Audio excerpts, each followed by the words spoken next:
Hey guys, how you doing? It's 7 p.m. Central Standard Time. It might be a different time for you wherever you are. It's really nice. I have some people that listen all the way over in England and the UK in general. Europe, other areas out there as well. Really, all around the world. It's really nice. And I see some of the people from Europe write sometimes, and I guess our show, it's like 2 a.m. in the morning or something for them. So if you're able to stay up, thank you. I need to keep that in mind because I want to, I'm doing a show in the next few days with Jay Dyer. Do you know who that is? I'm sure you do. If you don't, you should definitely look into him. It's going to be a good show. I've done it before. We've had a chat before. He's awesome. He just finished a new book as well. So we got a lot to talk about. And look him up too if you get a chance. Look up Jay Dyer, Dyer. Okay. And we're going to be talking in a few days. It's going to be a lot of fun. I still can't decide if I want to, if it's better in the afternoon or in the evening sometime here. You said over the next few days, but we'll see. He's open to whatever. So, just anyway, stay tuned. But maybe I'll do one during the day with him so our friends like in Europe and other places can actually not have to stay up all night to listen. But either way, if you're one of these people staying up late listening, thanks. By the way, I'm KJ. You might be new to this show. This might be your first time listening, and you're like, what is this? And who is this person talking? My name's KJ Osborne with a Z. Don't forget the Z. And this is KJ's What Happened. And we look at some of the stranger things that happen in the news. Some of these things get overlooked by the mainstream. Some of it is mainstream. And then there's some random stuff thrown in there as well. And as always, my sidekick Chubs is always luring about somewhere. Most of the times I have to put him in kitty lockup. He's kind of got this thing. Between you and I, he's a bit of a narcissist. But he needs all eyes on him at all times. And when I'm doing these shows and I'm just talking, or even if I'm on the phone with a friend or something during the day, he flips out like he needs the attention. So we'll see how he does tonight. So far, so good. I fed him just before we started, so I was hoping maybe that'll slow him down a little bit. And we'll see what happens with that. And one more thing before we get started. Tonight, I think it's in an hour, like 8 o'clock my time, Trump is going to be doing his live address from, I believe this is the first time he's done a live address the nation from his actual office. I think that's kind of the thing. Or am I wrong? I don't know. But either way, and it should be really interesting, and I want to see it too. I'm curious. I'm sure a lot of you are curious as well. This goes beyond political party affiliation or whatever, which I haven't been affiliated with any of them for years. Haven't even voted in years. So that's me. But I am interested to see what this is all about. So what I'm thinking we'll probably do, if you guys are cool with it, I mean, hey, we're in no rush, right? It's Tuesday night. We're hanging out together. Let's have some fun. But in an hour, I'll keep an eye on it. And around 8 o'clock, I'll just jump over to YouTube. We'll find the live show because I'm sure there's going to be tons. All the major networks will be broadcasting it. And we'll just watch it together here on the show. Are you guys cool with that? We'll hang out for a little longer. It's only supposed to be a 8 minutes speech, right? So it's not going to be that long. So why not? We could watch it together, okay? I think it'd be nice. And you guys are always saying that I need to spend more time with you. So I think this will be a good opportunity for us to kind of, take it to the next level. I don't mean that in a weird adult way. I just mean, let's get to know each other, Let's go ahead and get started. Antonio Brown, and welcome. Really, I appreciate you guys. Welcome, and thanks for the mods as well, ladies. Thanks so much. You're always awesome. Thank you for being here. Antonio Brown, my new rings, the GOAT. I've done a video on this as well. I know. It's an acronym for greatest of all time, they say, but isn't it interesting how much this manifests? The Baphomet, the GOAT, in so many other ways. 1,000 diamonds, especially even like with the trans movement, even transhumanism, right? But more transgender. What's interesting this, though, so here we have the Baphomet GOAT, right? Basically. And I think this guy was on, this is Antonio Brown. So Antonio Brown, masked singer. I think you've heard of this show. What is this? Not revelation of the method, externalization of the hierarchy. I think that's what this is. An example of it's in our right in our face, in plain sight. And this is this show. Let me see here. Antonio Brown, cut, masked singer. This is for y'all who might not be familiar with this show. Let's look at some images here. Anyway, here's the masked singer with a lot of the basic, beast system type symbolism, Illuminati type symbolism, the pyramids, of course, the purple, the royalty. Skies are turning purple. There were people running everywhere. The purple, the masks, back to the masked parties of the Rothschilds. And a lot of the masks they have in here have symbolism as well, So there's the rabbit. It was a Korean show at first, and they brought it over here to America. There's the the goat god. Right. Anyway, but Antonio Brown, the guy that just bought the Baphomet ring, just so happens to have been the first contestant on The Masked Singer to have to take his mask off. Antonio Brown, right here. Antonio Brown asked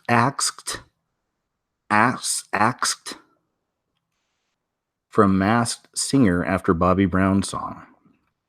Anyway, thought that was interesting. I don't know. Weird how these things connect sometimes, I think, with symbols and whatnot. Just throwing that out there. Just going to leave that right there for you.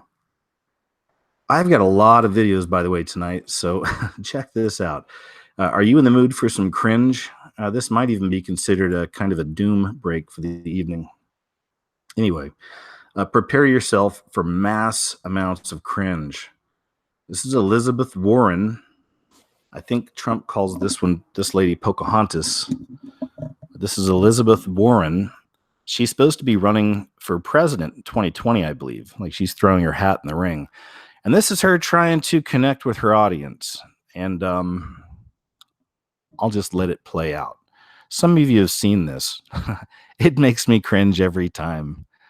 And it's not even about political affiliation here with me. It's just how this is like a typical, like dorky adult, that is completely out of touch with. Let me just play it.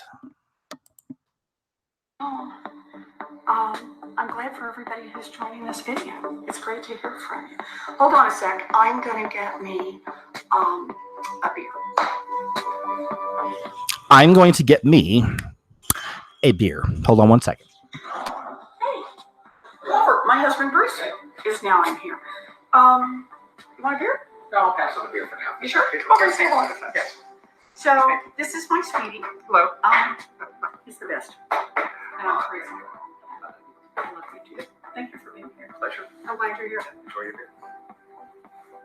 So, who have we got here so far? That I can see. Gabmar. I'm going to get a beer. Hold on one second. Oh, look, my honey's here. Hi. Would you like a beer? No, I would not like a beer. Okay, I'm going to have a beer. Okay, enjoy your beer. Barf. Right? It's just me. I know. I'm a full-grown man over here, okay? I'm not a teenager. But I'd like to think I still have an idea of what's like kind of cool, right? What's acceptable. I don't know, man. Let's see what the comments say. I'm just kind of curious. Another Native American succumbs to alcoholism. Yeah. Don't ever take away the comment sections. I love it. I also like the ability to just block a lot of the trolls. We get a lot of trolls, so that's a good thing. That's one good thing YouTube's done, but definitely keep the comment section. I'm going to go get a beer.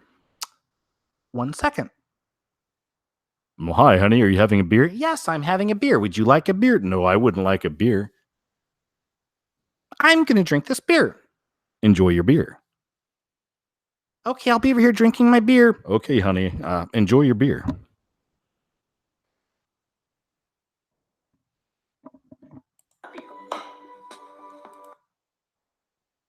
It's great to hear from you. Hold on a sec. I'm gonna get me a beer.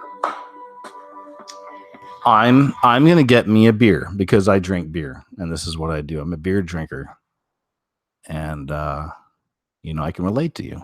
I drink beer. I'm gonna get me a beer. I'm not really gonna play this out. It's just kind of a message. Just throwing this out there. Just part of the YouTube community type thing. Now I didn't always disclaimer time. Didn't always agree with everything brought with Bryce's videos and the way he saw things or whatever. However, he was always in there fighting, man. This guy, interesting story with him. If you want to look into this sometimes, Bryce Cuellar is his name. I guess he got out of prison. I just don't know though, like I was subbed to him for a long time. He covers a lot of the same subjects, I cover or that we're all interested in.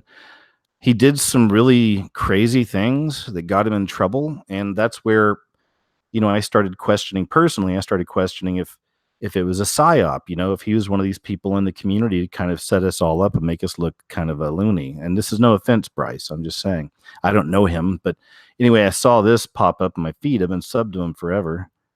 And it says he's finally out of prison. So anyway, he's been in prison for a while, like I think a few years. And he did something like he went on YouTube here. He made a video threatening, I think, like the gay community and some other people. Maybe it was the Jewish communities. I'm not sure. He had weapons. This is just kind of what I remember. This has been a few years. You can look it up for yourself. So again, I'm not saying he's, that's a good thing. I'm just sharing this for people who might be curious about what happened to him, but he just got out of jail. I think he made some big mistakes doing stuff like that, obviously. And, we'll see. We'll see if he starts uploading again or whatever. But, I'm always so suspicious of people. That's just the way I am. I can't help it. Obviously, look at what I do. I've been doing for so many years. So I'm kind of suspicious. Even in real life, I'm suspicious of people. But we'll see. Anyway, wanted to share that because some of y'all are probably subbed to Bryce as well. Maybe you've been curious about this. Some of you might not be, but you know a bit about it. So there is something. Let me see if he does have a really interesting video, I'll say, that stands out. And, we got some time tonight, right? You guys aren't in a hurry. We're hanging out. Okay, let me see if it's over on his channel. You want to talk about gang stalking, though. This was interesting. Now, again, look, I'm going to show you. I think he still has the video up. I'm going to try to find it, but it's him showing him being stalked and harassed by the police. And it's pretty obvious that they really are. And then, the question comes up, is it because of, he was exposing the New World Order, or is it because he was maybe doing something I don't know about? I don't know. Maybe he's making threats to the police. Maybe it was some of his threatening videos that put him on the radar. I don't know, but it's interesting footage. Maybe it's under helicopter. Let's see.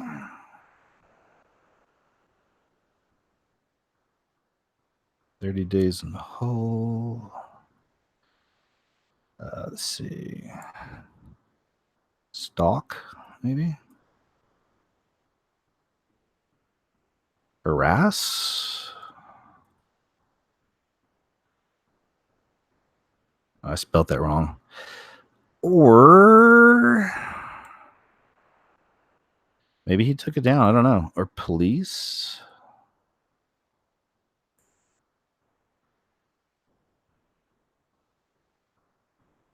Well, I guess not. Anyway, I don't want to spend too much time looking for it, but he had a video up where it was him just out on his front porch with his phone recording these police helicopters that kept coming around like his apartment. I mean, right up on him, flashing lights on him and stuff. It was crazy. So anyway, I'm not seeing it, guys. Sorry. See, I'm not seeing it. Intense footage. However, I know that I put it up on my website probably about a year ago or so. Like I took the footage, even because you see why it was hard to find. But I thought it was good evidence of some real harassment, by the police on the very At the very least, it was that. Shucks, man. Anyway, I don't want to spend too much time on this. This is just a bit of a rabbit hole I thought I'd jump through, but there you go. Fisher of men.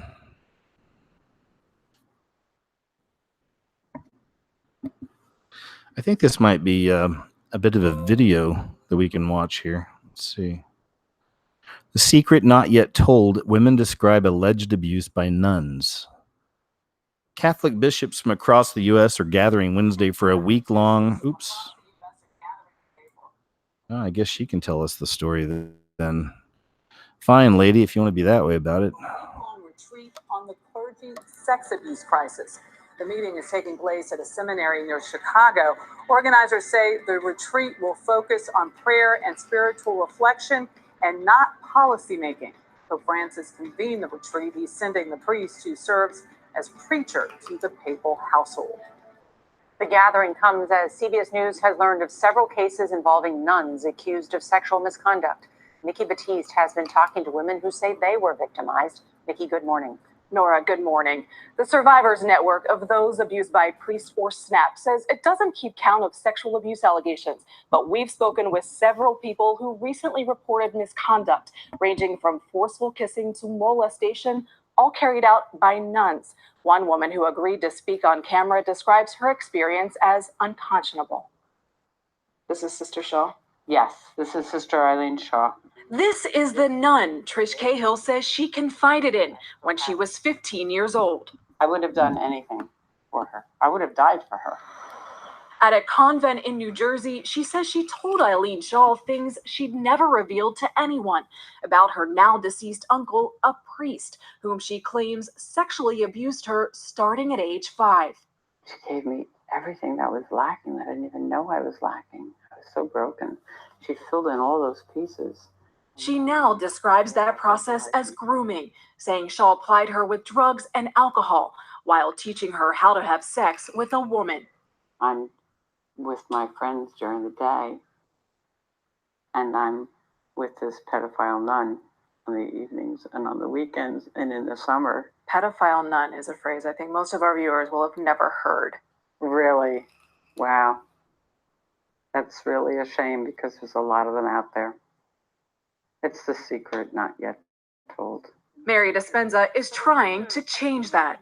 The demands of chastity and celibacy are unrealistic demands for many of us. Dispenza, a former nun from another congregation, remembers what happened when a superior summoned her to her room. I knelt down right next to her, and she kissed me all over softly my face. And I want to say, oh, but it wasn't bad. But it was, and I've carried it with me till today. Through her work with SNAP, the Survivors Network of Those Abused by Priests, she says she would occasionally hear about abuse or cover-ups by nuns. But since the publication of a grand jury report identified hundreds of pedophile priests in Pennsylvania, at least 18 people have contacted her to share stories of abuse by religious sisters. We've heard so much about alleged child sex abuse by priests. Why haven't we heard about nuns? A lot has to do with the culture of nuns, they are very, very private by nature. Trish Cahill reported her abuse to the Sisters of Charity of St. Elizabeth in 1994. The congregation paid her a $70,000 out-of-court settlement. They had canon lawyers on retainer just for people like me. Shut her up, pacify her, tell her you love her and you'll pray for her, and send her on her way. In a statement, the congregation tells CBS News the case was investigated immediately when it was reported in 1994, and a settlement was reached that was mutually agreed on by all parties. We believe that the Sisters of Charity acted in a responsible manner. Hi, is this Eileen? We reached out to Sister Eileen Shaw, who Cahill says she continued to see for years as an adult. You don't wish to discuss this at all? She just hung up. The Sisters of Charity. There you go, man. I think y'all get it. It's but reports she remains a nun. Still got a few more minutes to go, but there you go. I think we're cool on that. I think you get the idea. The secret not yet told. Women describe alleged abuse by nuns. It's interesting that lady's saying that obviously that's a lot to ask, for anybody to be, completely celibate. Is that too much to ask? I mean, obviously it's something that you can do. It's a possibility, but it's something that you should come to on your own, to say, hey, I'm going to do this. I'm going to live this way. And if it's for your faith, if it's for God, that's beautiful. If you can do it, that's amazing. And I think it's good and should be encouraged even if you can do that, But for most human beings, that's a lot to ask. So violence and the freakouts and stuff like this, but I'm drawn to seeing it, just like anybody else. It's like a train wreck. You don't want to watch it, but you can't turn away. You keep watching. And that's the way it is. Some of this stuff really hurts my heart too, especially when you see so much of it. People are really losing it out there. This world needs Jesus. I know, there, I said it. Oh, KJ's religious? No, I'm not religious. I'm a follower of Christ. I'm a believer, man. He's totally my hero. Why wouldn't he be? We need more of that attitude, more of that energy, more of that spirit, I think. Have you seen this? British Army targets snowflakes, binge gamers, and me millennials in new recruitment drive. A new Army recruitment campaign seeks to target gamers and millennials stuck in boring jobs, quote unquote. In the new series of adverts, the Army hopes to show how current 16 to 25-year-olds may already have many of the attributes needed in the modern military, but either dismiss them as irrelevant or see them as embarrassing. The new recruitment advertising campaign titled Your Army Needs You launches on January 3rd with a series of adverts on TV and the internet, as well as billboard posters. The 3 adverts tell the stories of individuals whose perceived weaknesses are seen as strengths by the Army. Potential recruits are shown at home or work, with others calling out their stereotypes before the scene changes to depict them in the Army performing roles where their potential is recognized. The Army hopes to show it can see potential beyond the stereotypes of millennials and Generation Z, those born from the 1980s to the mid-2000s. Check these posters out. Snowflakes, your Army needs you, and your compassion. Me, millennials, your Army needs you, and your self-belief. It's a stylized propaganda. I love it. The Ministry of Defense says that 72% of young people describe themselves as ambitious yet feel undervalued and want a job with real purpose. I'm a veteran myself, but I was in for 8 years active duty. I was Coast Guard though, and I chose the Coast Guard on purpose. I mean, originally I was trying to go into the Peace Corps. I was young. I wanted to go in the Peace Corps, but I didn't realize you had to have something to offer them. Okay, so a friend of mine talked me into going to the Marines. So I went to the Marines, office in the city. I went to their recruitment office. I was thinking about them as I left. There was another guy in the same complex. He was outside smoking a cigarette, the short, chubby guy in a uniform. He said, "Hey, man, what are you doing talking to those guys?" And he kind of pulled me over, and he was a Coastie. He was a Coast Guard guy. Took me inside, and I was signed up within like an hour. I loved it. We weren't about war. We weren't preparing for war or anything back then. We literally just guarded the coast. We did like aids to navigation, search and rescue, things like that. It was great. So anyway, I signed up and I did 8 years. So, and it was good for me. It really made me grow up. I really needed it. The first 2 years really made me a man. Like I thought I was a man. I was like 21 or so, I think, or 22 when I went in. Thought I was a man. My first tour, though, was in Kodiak Island, Alaska. I was there for 2 years. I worked on a 180-foot boat in the Bering Sea. I literally have seen 40-foot waves, and I've seen madness. I've seen 52 men on a 180-foot boat in madness. Fights, viciousness. I got in one of the bloodiest fights I've ever been in my entire life. I demolished this dude, but he bullied me for like 6 months. It's a long story. I've explained some of this in the past.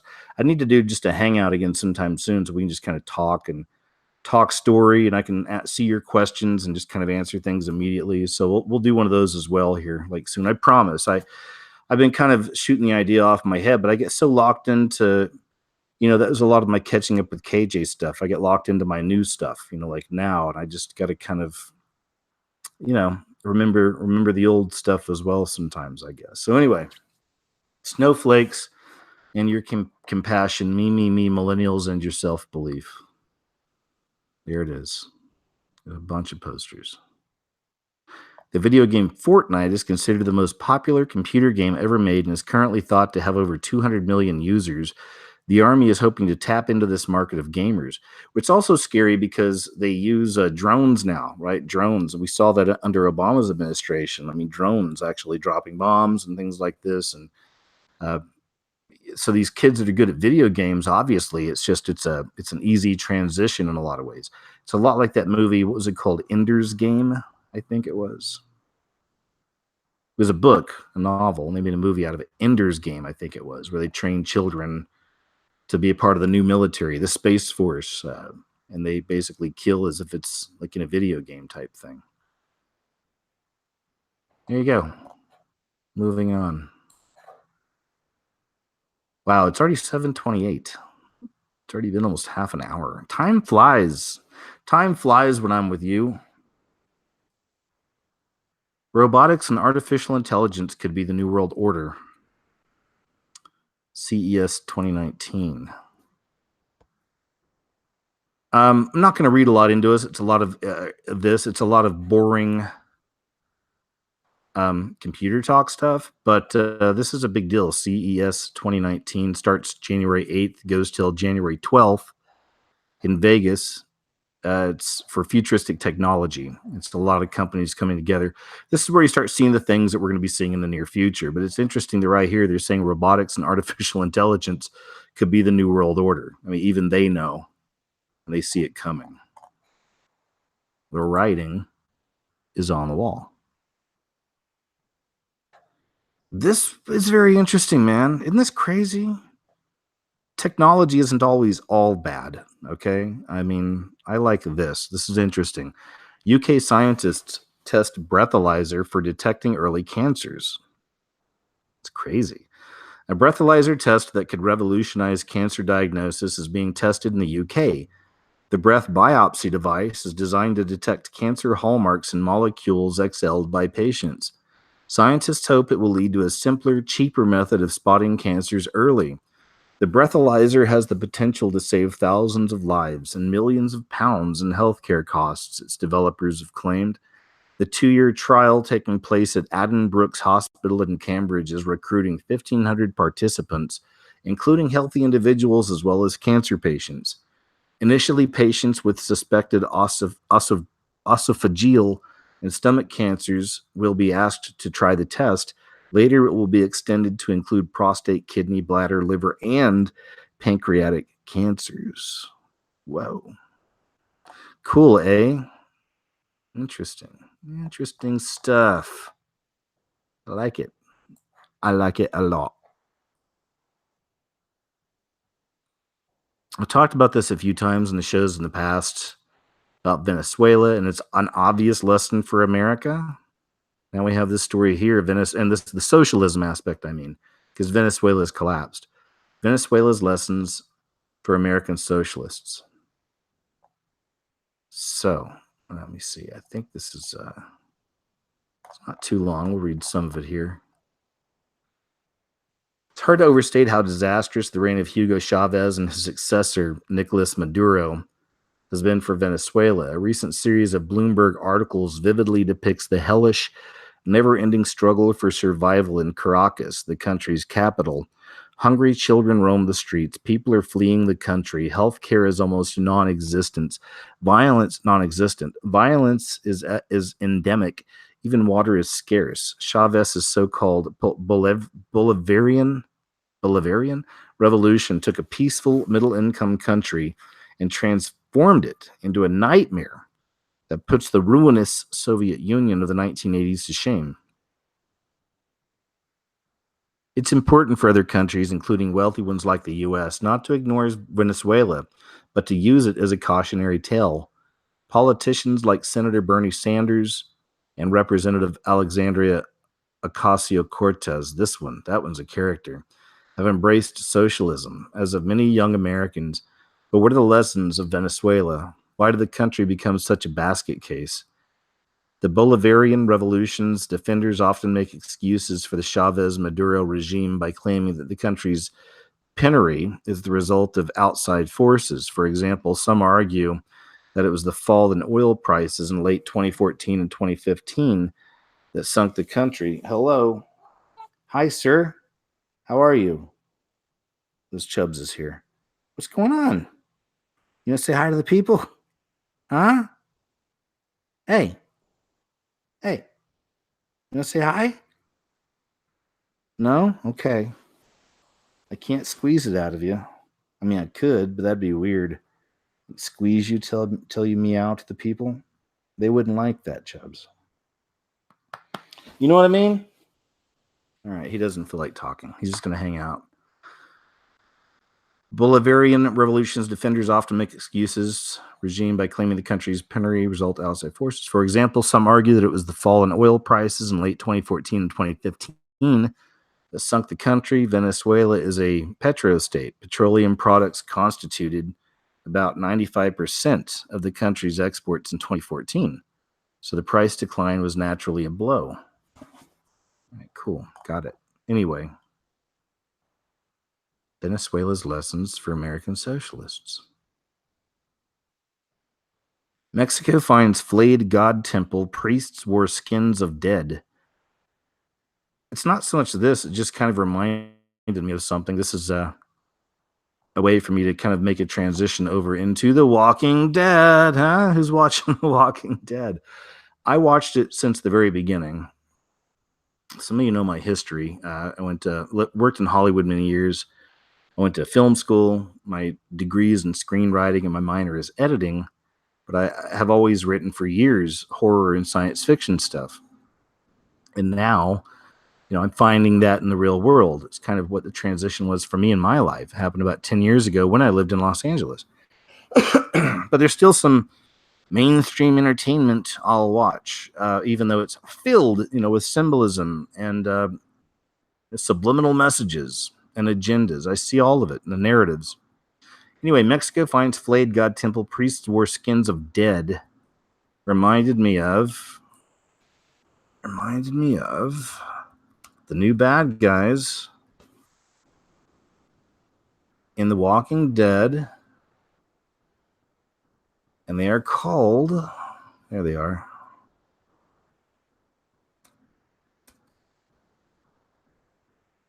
the Whisperers.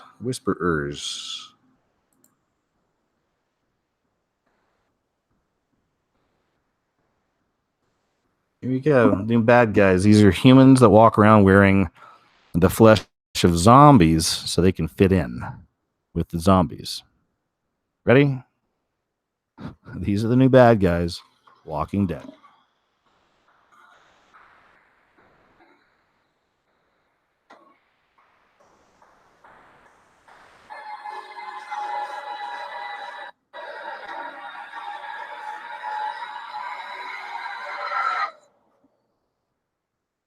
There you go.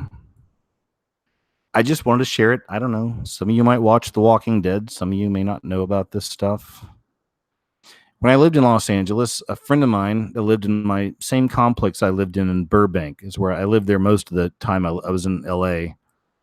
He also worked at a comic book shop. And one day, this is like over 10 years ago, he came over with a stack of like 5 comics, and they were The Walking Dead. So for a long time there, like about a year or so, I was reading all the Walking Dead comics, and I got all the way up to this storyline right here. I just finished it, and then I kind of got out of it. I don't know what happened, and it's the Whisperers, the Whisperer War. So it's kind of, as a geek, as a dork, even though I know there's a lot of programming in this stuff, I know there's a lot of symbolism. The geeky side of me has kept me watching this show right here. Anyway. And there is a lot of symbolism in this show. And in the way I've watched it for years, and the way I almost see it as symbolic, like the survivors, the good guys, as being almost like the Christians lost in the wilderness. During the reign of the Antichrist, it'll be the people, maybe not even all just Christians, just people in general who aren't taking the mark of the beast, having to truly rough it. Here's something you can check out sometime. It's really interesting. It's pretty mind-blowing as well. Mass animal deaths for 2019. This is endtimesprophecy.org. They've been following this for a long time. But if you want to see that we really are seeing a lot of this, it's close to the way I see it, the Hosea prophecy from the Bible. And we're seeing all of this, life. We're seeing everything changing. We're seeing all this life dying off. Some people say this is all a mystery. Some say these are all natural die-offs. Some people say that chemtrails is the cause. Some say it's caused by Fukushima. Some people say this is due to man's pollution, and others say this is God's judgment. Whatever the cause, we know one thing for certain, that this was prophesied to happen in the Bible. So there's Hosea. Hear the word of the Lord, ye children of Israel, for the Lord hath a controversy with the inhabitants of the land, because there is no truth, nor mercy, nor knowledge of God in the land. By swearing and lying and killing and stealing and committing adultery, they break out, and blood toucheth blood. Therefore shall the land mourn, and every one that dwelleth therein shall languish, with the beasts of the field and with the fowls of heaven, yea, the fishes of the sea also shall be taken away. They have 8th of January right here, and that's today, so it's current. 14 turtles, thousands of chickens and ducks, 4 dead turtles, 1 million fish die, hundreds of dead fish wash up, 1,000 cattle die, 2,000 birds killed, hundreds of pigs dead. Are you ready? Do you see what time it is? You see what time it is for real? Decision time if you haven't already made it. The list for 2018, 17, all the way down to 2011. This is an amazing resource here. Please check it out. endtimesprophecy.org. Incredible research, these people. You know what time it is.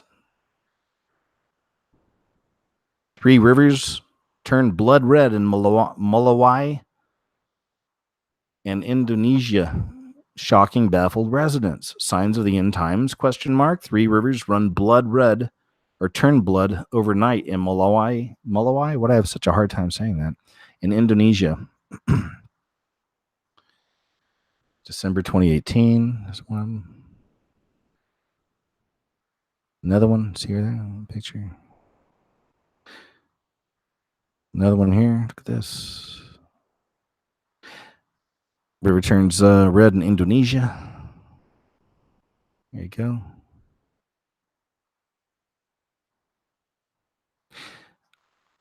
I remember making videos about waters turning blood red way back in like 2011 or 2012.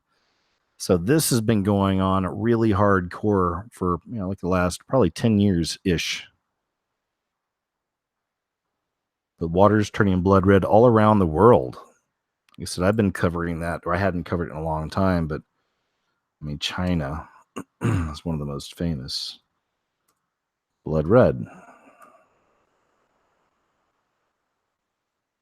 See? Chinese river. Dude, come on, Bing. Really? Ugh, so annoying. Anyway, here's China blood red. Just an example. There's a lot of it in China. But this has been going on all around the world, like I said, for many years. So another sign of the times, right? That's how I see it.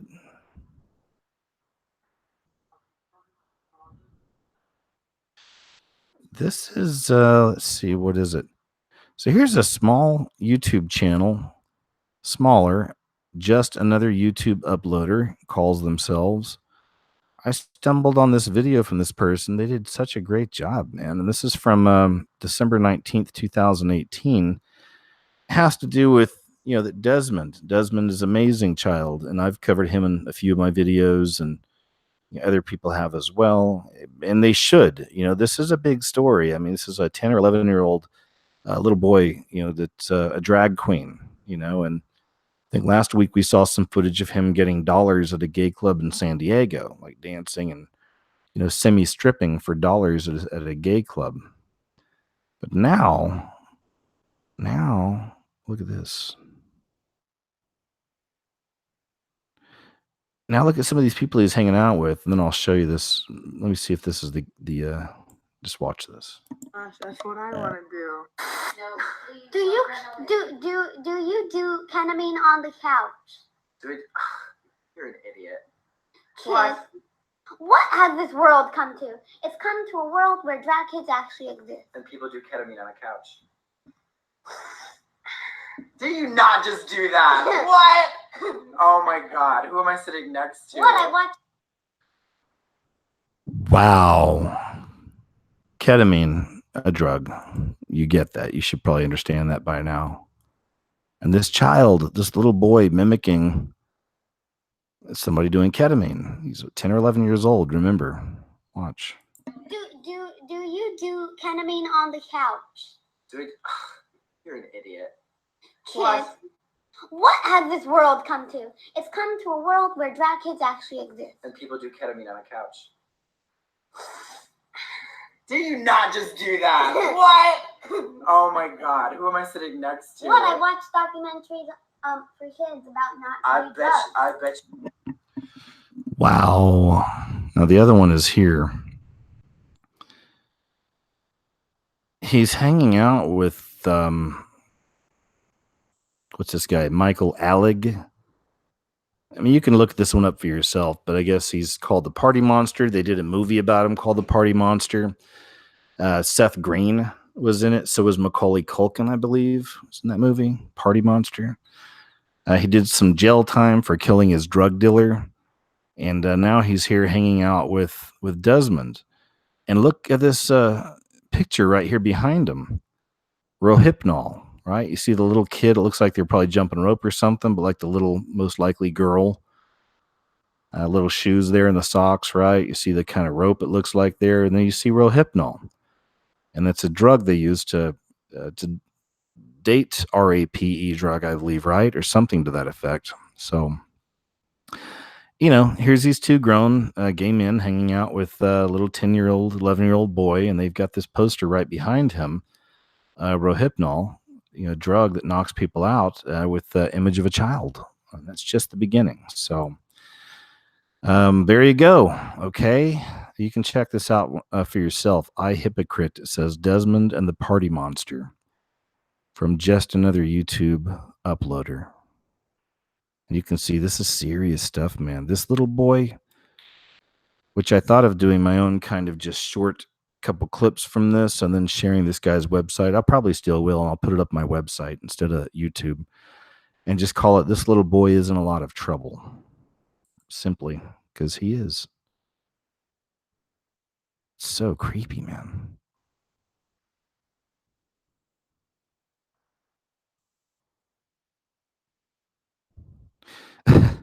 Wow, this. Okay, you probably heard of Bird Box, the movie from Netflix by now. Most of you have.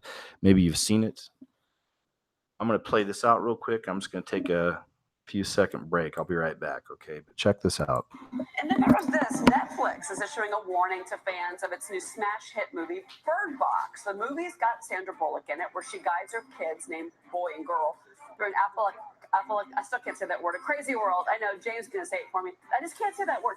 And while wearing a blindfold, some people have decided, for whatever reason, to take part in the Bird Box Challenge, in which they wear blindfolds and try to navigate the world around them. Videos that have been shown on social media show people stumbling around in their living rooms and running into walls because they're blindfolded, because that's super smart. Then Netflix felt compelled to tweet out, "Can't believe I have to say this, but please do not hurt yourselves with this Bird Box Challenge.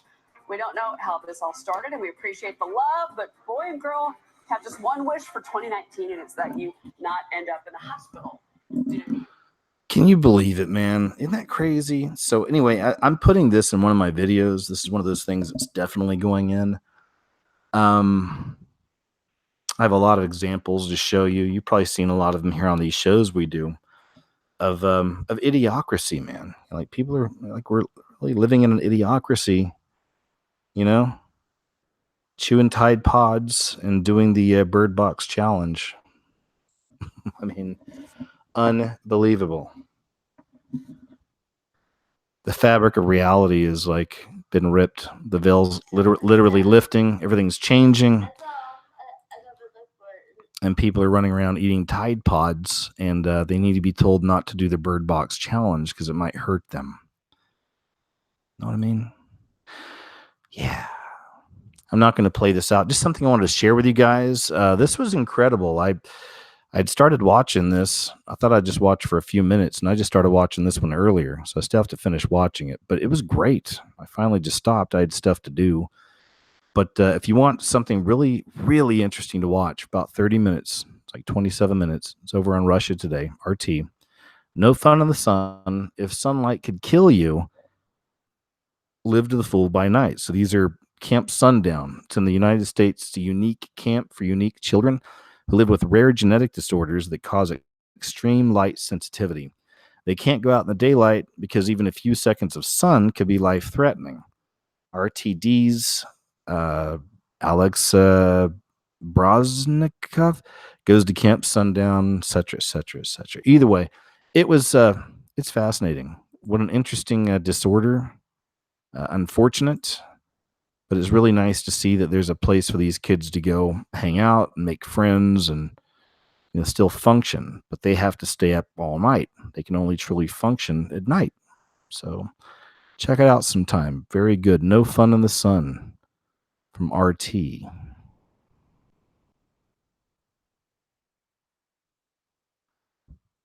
Yeah, imagine this one.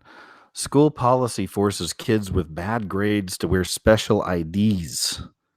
Public ridicule, says ACLU. A high school, it requires some students to wear ID badges announcing their failing grades is causing bullying and public ridicule, especially for students with learning disabilities, and has caused the ACLU to step in. Mingus Union High School in Arizona issues ID badges for all students to hang around their necks. Freshmen and sophomores wear red-colored cards, and juniors and seniors wear gray, both of which are school colors. These are standard badges worn by students at schools across the nation, issued in large part as identification in the case of a school shooting. Attorney Susan Siegel, who is representing the school, tells Yahoo Lifestyle. At Mingus, older kids are allowed to leave campus for lunch, and their colored badges indicate their grade level to security guards. But according to the Arizona chapter of ACLU, upperclassmen who struggle in classes must also wear red badges, aka scarlet badges of shame, with numbers that indicate their repeated grade level and their marks if their marks don't improve. Not surprisingly, students forced to wear the bright red badges have experienced increased bullying, public ridicule, and shaming by other students and teachers. A student whose identity was kept private has heard other students call classmates wearing the scarlet badge stupid and problem kids, wrote legal director Kathleen E. Brody. The student reports that because of wearing the scarlet badge, this person receives less individual instruction from teachers because they assume that person's not interested, motivated, or capable of learning. This all causes to experience increased anxiety at school, feel ostracized from other students, and feel stigmatized by teachers and administrators. Wow, that's weird. School policy forces kids with bad grades to wear special IDs. This is some wild stuff. Wait, let's see here. Babysitter returned. This is really messed up. Babysitter returned dead infant to mom and pretended he was alive. Wisconsin police say. No video, but that's her. But what a twisted mind. So it's just a really creepy crime story here. A Wisconsin babysitter who allegedly killed a 2-month-old boy, then pretended he was alive when she gave the boy back to his mother, has been charged with first-degree intentional homicide. A criminal complaint filed Friday says 28-year-old Marissa Teetsort of Wausau caused the infant's death in October, then put him in a snowsuit and car seat and returned him to his mother without telling her the child was dead. Authorities found the mother trying to revive the boy, but he had died hours earlier of blunt force head injuries from multiple impacts to the head. CBS affiliate citing court documents reports the baby's tailbone was broken off and displaced. Unbelievable. Wow. Twisted minds. Wausau, Wisconsin. Twisted minds.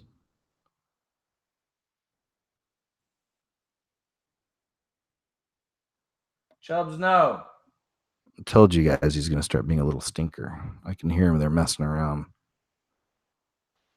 Website selling genital prosthetics for transgender children. What could go wrong? As the transgender movement has developed, so too has its focus on the transitioning of younger and younger people. Trans kids, according to the About section of the Transgender Youth website, is a safe and affirming place where helping your kids live fully and embodied is our only goal. Transkids.biz, which is dedicated to providing young folks with gender expression gear and resources, not only recommends transgender children books like Who Are You? The Kid's Guide to Gender Identity, and Be Who You Are. It markets and sells garments and prosthetics designed to fit young children between the approximate ages of 8 and 13. Each prosthetic and piece of clothing is casually described as if it were a blouse in an old department store catalog. For example, the Tuck Buddies underwear.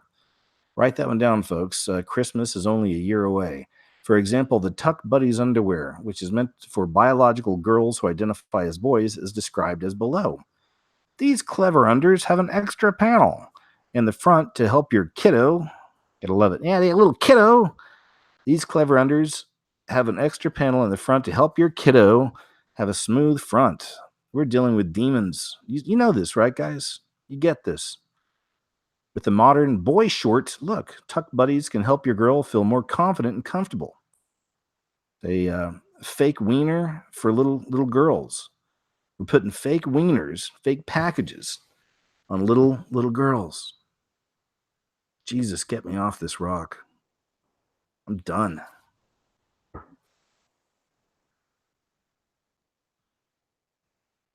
The Macho Panther prosthetic penis is a much requested piece from Japan that we are able to offer in limited quantities. This smallish prosthetic is angled downward for a more realistic and less outstanding package. You ready to barf yet? While designed for adults, this is one of the smaller packers on the market. The mini and the teeny tiny seem to be the smallest prosthetic penises offered by the website and are described as follows. While most trans boys don't start packing until they are teens or older, excuse me. All right.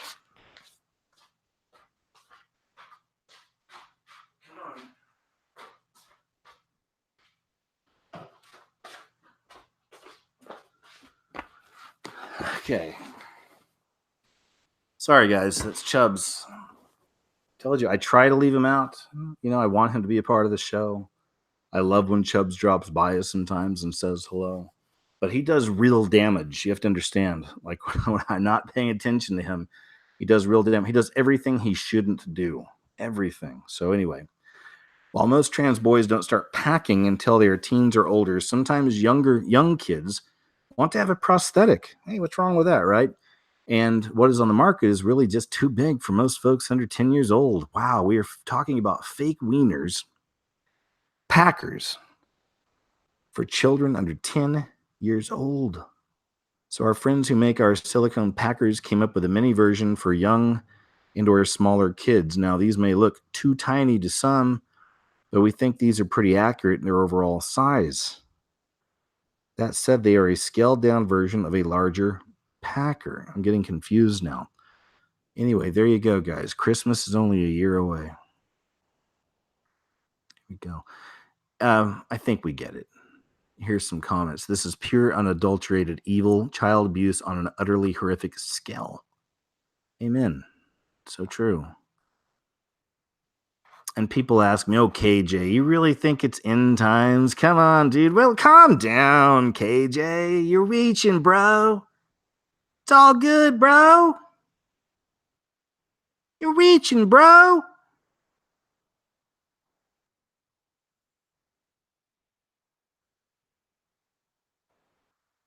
Hi. This lady scares me. She's scary. Like I said earlier, like that train wreck, you know you're not supposed to watch, but you can't help yourself. You have to watch it, you know. I can't help myself with this one. I have to watch this one. She's nuts. This one's nuts. Look at those eyes. Hi. Ocasio-Cortez, that's her name, tax perceived misogynists at 100%. Socialist Democrat Ocasio-Cortez claims to hold a minor in economics. On Saturday, she followed up her massive tax increases with the suggestion that misogynists should be taxed 100% and have all their money taken. Wow, right? And of course, she should get to decide who qualifies as a misogynist. She says GOP loves to insult my intelligence, yet offers this as their best, most seasoned opposition to my policy proposals. If anything, this dude is a walking argument to tax misogyny at 100%. Anyway, I know it's all political stuff, which bores me. But hi! This one's nuts. And she's just an example of the ever-changing face and the final form of the American Democrat Party. Absolutely. The Republicans are limp. They're a bunch of limp dicks. Sorry, I know that's, but they're a bunch of limp dicks to me. They just got nothing going on anymore. And there's nobody really standing up and being a leader in the Republicans. And it's been that way forever. I'm not a very political person, but I just see what I see. And then on the left, it's total Marxists. These are like, hi! Nuts. These nut balls. There's another one I'll show you here in a little bit. But finally, it's all manifesting to what it really is, the final face of the American Democrat Party.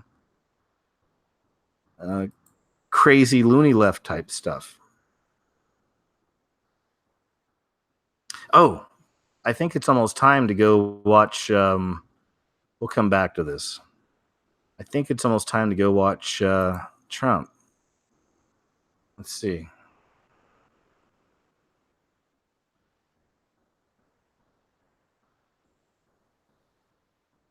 I guess ABC News.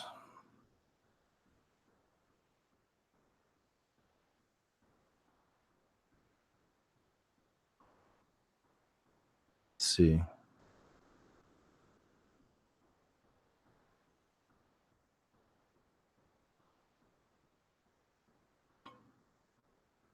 Maybe not. Oh, there it is. Oh, well, Mark Dice has it on, it looks like. We'll watch it over here on Mark Dice's channel.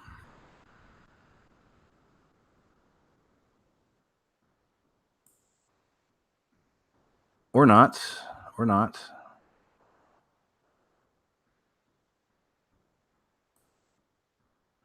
Yeah, it should be starting any minute. It's just came on the television over here. So, yeah, bear with me, man. We'll watch this. I don't know what's going on. Hopefully I got... Yeah, we'll check this out, and then we will get back to the rest of the news stories. But I want to see this as well.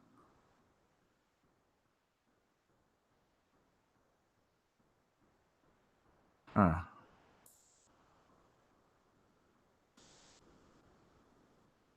Well, I guess I'll just leave that on for now. Let me see, maybe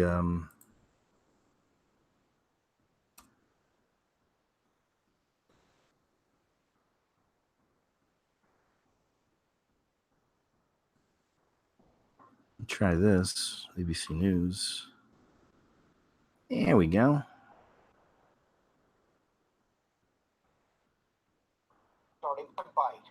National parks closed. All right, guys, here we go. Let's check this out for a little bit. Shouldn't be more than 10 minutes, they say. So we'll watch this for a little bit. We'll get back to the stories. So it's been about an hour, so good chance to get you fresh drink, something to snack on, whatever floats your boat. I'll be right back with you, man. I'm going to turn the mic towards the screen, okay? Here now, the president. My fellow Americans, tonight I am speaking to you because there is a growing humanitarian and security crisis at our southern border. Every day, Customs and Border Patrol agents encounter thousands of illegal immigrants trying to enter our country. We are out of space to hold them, and we have no way to promptly return them back home to their country. America proudly welcomes millions of lawful immigrants who enrich our society and contribute to our nation. But all Americans are hurt by uncontrolled illegal migration. It strains public resources and drives down jobs and wages. Among those hardest hit are African Americans and Hispanic Americans. Our southern border is a pipeline for vast quantities of illegal drugs, including meth, heroin, cocaine, and fentanyl. Every week, 300 of our citizens are killed by heroin alone, 90% of which floods across from our southern border. More Americans will die from drugs this year than were killed in the entire Vietnam War. In the last 2 years, ICE officers made 266,000 arrests of aliens with criminal records, including those charged or convicted of 100,000 assaults, 30,000 sex crimes, and 4,000 violent killings. Over the years, thousands of Americans have been brutally killed by those who illegally entered our country, and thousands more lives will be lost if we don't act right now. This is a humanitarian crisis, a crisis of the heart, and a crisis of the soul. Last month, 20,000 migrant children were illegally brought into the United States, a dramatic increase. These children are used as human pawns by vicious coyotes and ruthless gangs. 1 in 3 women are sexually assaulted on the dangerous trek up through Mexico. Women and children are the biggest victims, by far, of our broken system. This is the tragic reality of illegal immigration on our southern border. This is the cycle of human suffering that I am determined to end. My administration has presented Congress with a detailed proposal to secure the border and stop the criminal gangs, drug smugglers, and human traffickers. It's a tremendous problem. Our proposal was developed by law enforcement professionals and border agents at the Department of Homeland Security. These are the resources they have requested to properly perform their mission and keep America safe. In fact, safer than ever before. The proposal from Homeland Security includes cutting-edge technology for detecting drugs, weapons, illegal contraband, and many other things. We have requested more agents, immigration judges, and bed space to process the sharp rise in unlawful migration fueled by our very strong economy. Our plan also contains an urgent request for humanitarian assistance and medical support. Furthermore, we have asked Congress to close border security loopholes so that illegal immigrant children can be safely and humanely returned back home. Finally, as part of an overall approach to border security, law enforcement professionals have requested $5.7 billion for a physical barrier. At the request of Democrats, it will be a steel barrier rather than a concrete wall. This barrier is absolutely critical to border security.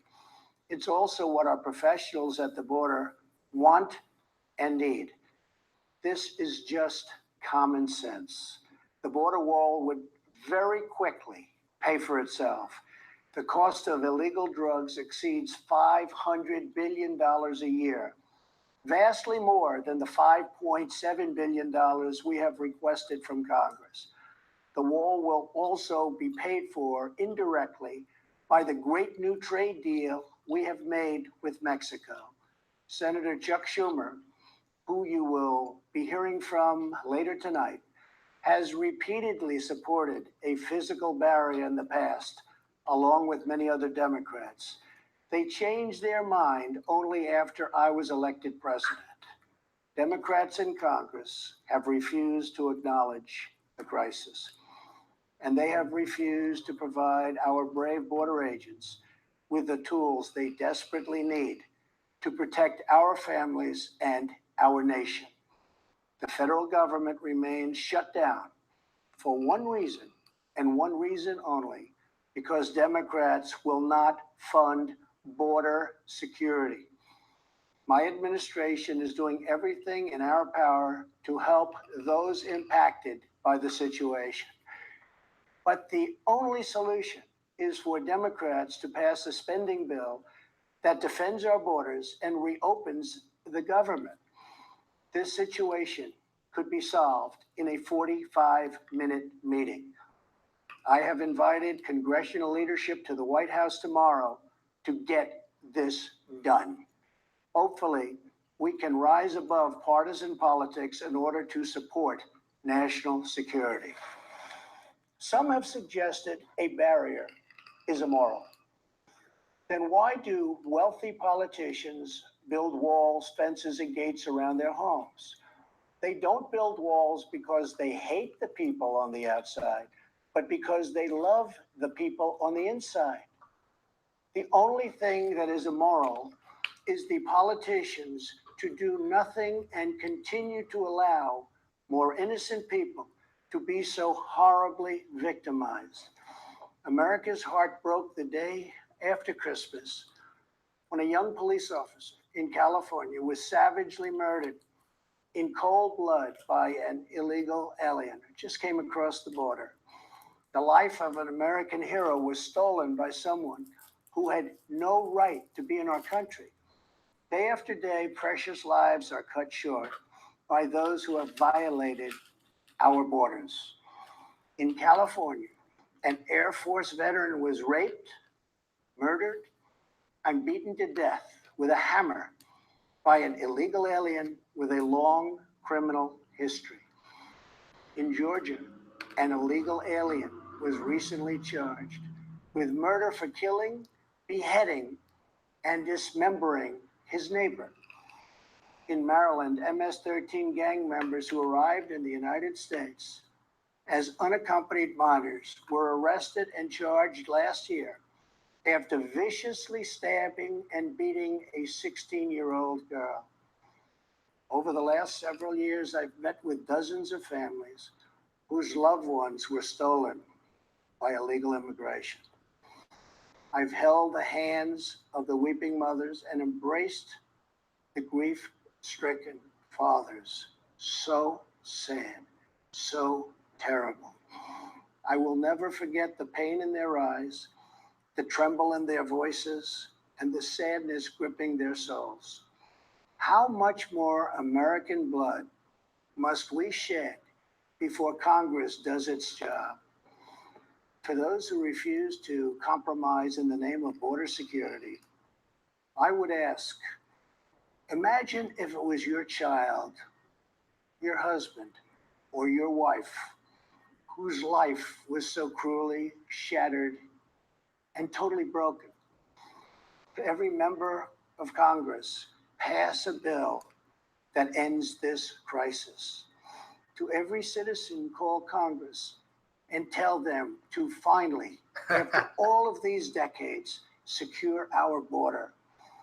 This is a choice between right and wrong, justice and injustice. This is about whether we fulfill our sacred duty to the American citizens we serve. When I took the oath of office, I swore to protect our country, and that is what I will always do. So help me God. Thank you and good night. There you have it. Well, what do you think?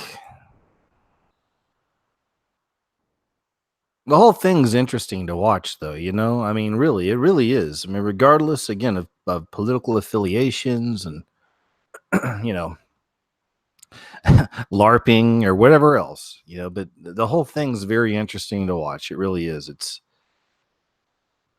going to be interesting to see where this whole thing goes. You know what I mean? We'll see. Especially the whole aspect of the food stamp programs and different government jobs and whatnot. You probably heard that a lot of the TSA have been calling off. Hey, I'm okay with that, right? Bye-bye, TSA. I think that's fantastic. See ya. Bye-bye.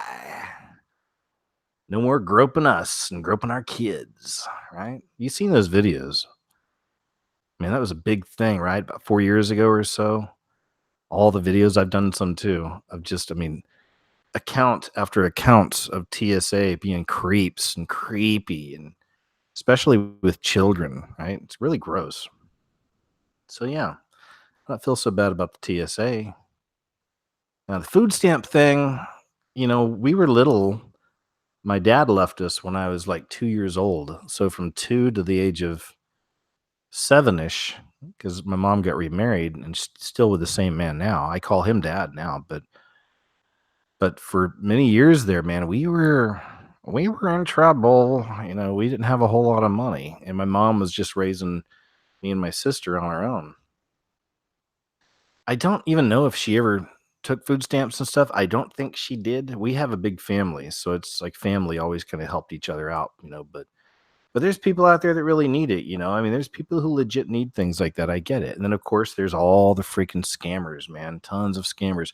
Obviously we want to see the scammers meal ticket get cut short, but there's people that need some of this stuff. So, we'll see, man. It will be very interesting to see how it all plays out. Know what I mean, Jelly Bean? This is fun. This is the little girl from Stranger Things, Millie Bobby Brown, and apparently she's become a flat earther now. Check this out. Do you think the planet is flat? I was watching a conspiracy. Wait, I don't know if that person is still watching this. Okay, okay.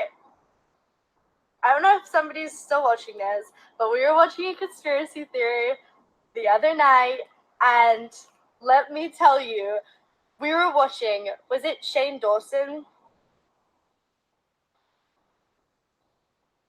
Answer my question if...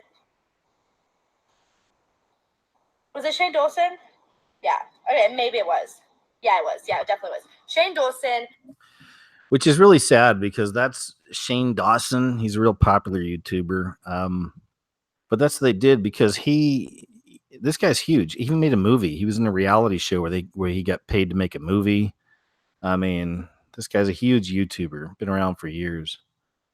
And then it's like, this is how they co-op movements and whatnot, the way I see it at least. But then there's a point in time, I guess a few years ago, he kind of changed his format where he started looking into, quote, conspiracy theories, right? So again, kind of co-opting. Oh, wow. Nancy Pelosi and that other guy are on, Chuck Schumer, I guess. Anyway, I didn't even know. I guess it'll be interesting to see what they have to say about this whole thing too. I'm just seeing all the TV in the background there, so we'll see. Anyway, so yeah, flat Earth. There's this. I just lost my train of thought. There you go. Yeah, I thumbed it down.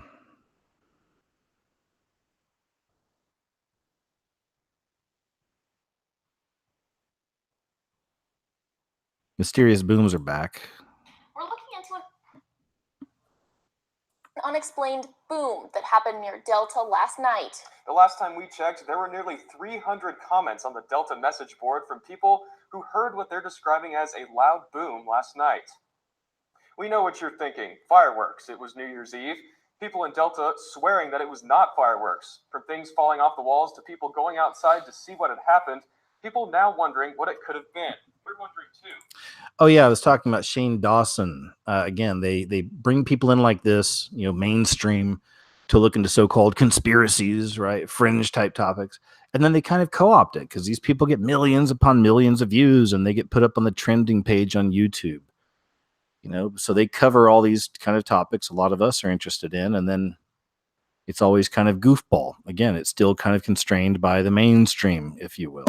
So anyway, I am rambling. I understand this. Millie Bobby Brown into flat Earth. We passed that. Now we're on to the Delta experience. Mysterious boom. Check this out. There's no indication that it was an earthquake or that there was any weather phenomena. Some of the folks from Delta were sure taking some wild guesses on social media, though. This one from Colin, who says could have been a frostquake when the ground freezes rapidly. Our meteorologist has said no to that one.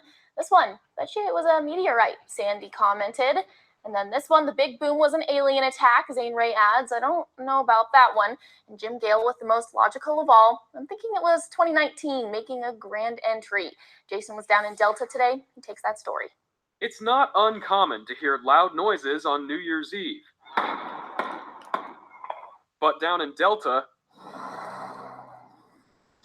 this was actually a big boom and rattled my whole trailer. Something entirely different, and it's getting quite a bit of attention. It almost sounded like somebody ran into my trailer with a vehicle. Before midnight, Delta residents heard a noise that frankly can't be explained. It wasn't really a boom, it wasn't really a crash, it just kind of like a big thud. When we looked outside, we didn't see any fireworks. It was so loud, Christy says her whole family ran to the windows to see what it was. We did, however, jump up and look just to see, but didn't say anything. I've heard stuff that sounds like gunshots sometimes going off, but nothing that loud.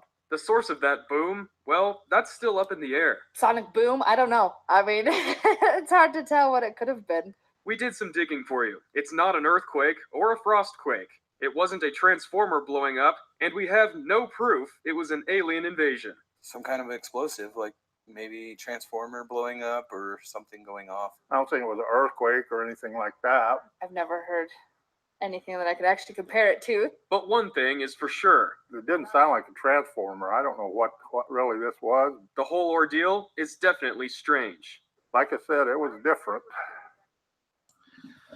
They always have to joke about the stuff too, right? Wasn't an alien invasion. Hey, let's run with me on this real quick. I want to take a look on something. I kind of want to see what these two jokers have to say here. Hey, Rick. How you doing, Rick? I want to see if ABC News. Let me see if we can see what because they were only on there for a few minutes, but Nancy Pelosi and Chuck Schumer. I'm curious to see what they said in response. Let's see. If I can get to it. Thank you and good night. Oh, there it is. All right, cool. We got it. I'm curious. Let's check this out. Let's check out the biggest reality show the entire world ever. It's great. Huge reality show. This is awesome. Border security solutions. But the president is rejecting these bipartisan bills which would reopen government over his obsession with forcing American taxpayers to waste billions of dollars on an expensive and ineffective wall, a wall he always promised Mexico would pay for. The fact is, President Trump has chosen to hold hostage critical services for the health, safety, and well-being of the American people and withhold the paychecks of 800,000 innocent workers across the nation, many of them veterans. He promised to keep government shut down for months or years, no matter whom it hurts. That's just plain wrong. The fact is, we all agree we need to secure our borders while honoring our values. We can build the infrastructure and roads at our ports of entry. We can install new technology to scan cars and trucks for drugs coming into our nation. We can hire the personnel we need to facilitate trade and immigration at the border. We can fund more innovation to detect unauthorized crossings. The fact is, the women and children at the border are not a security threat. They are a humanitarian challenge, a challenge that President Trump's own cruel and counterproductive policies have only deepened. And the fact is, President Trump must stop holding the American people hostage, must stop manufacturing a crisis, and must reopen the government. Thank you. Leader Schumer? Thank you, Speaker Pelosi. My fellow Americans, we address you tonight for one reason only.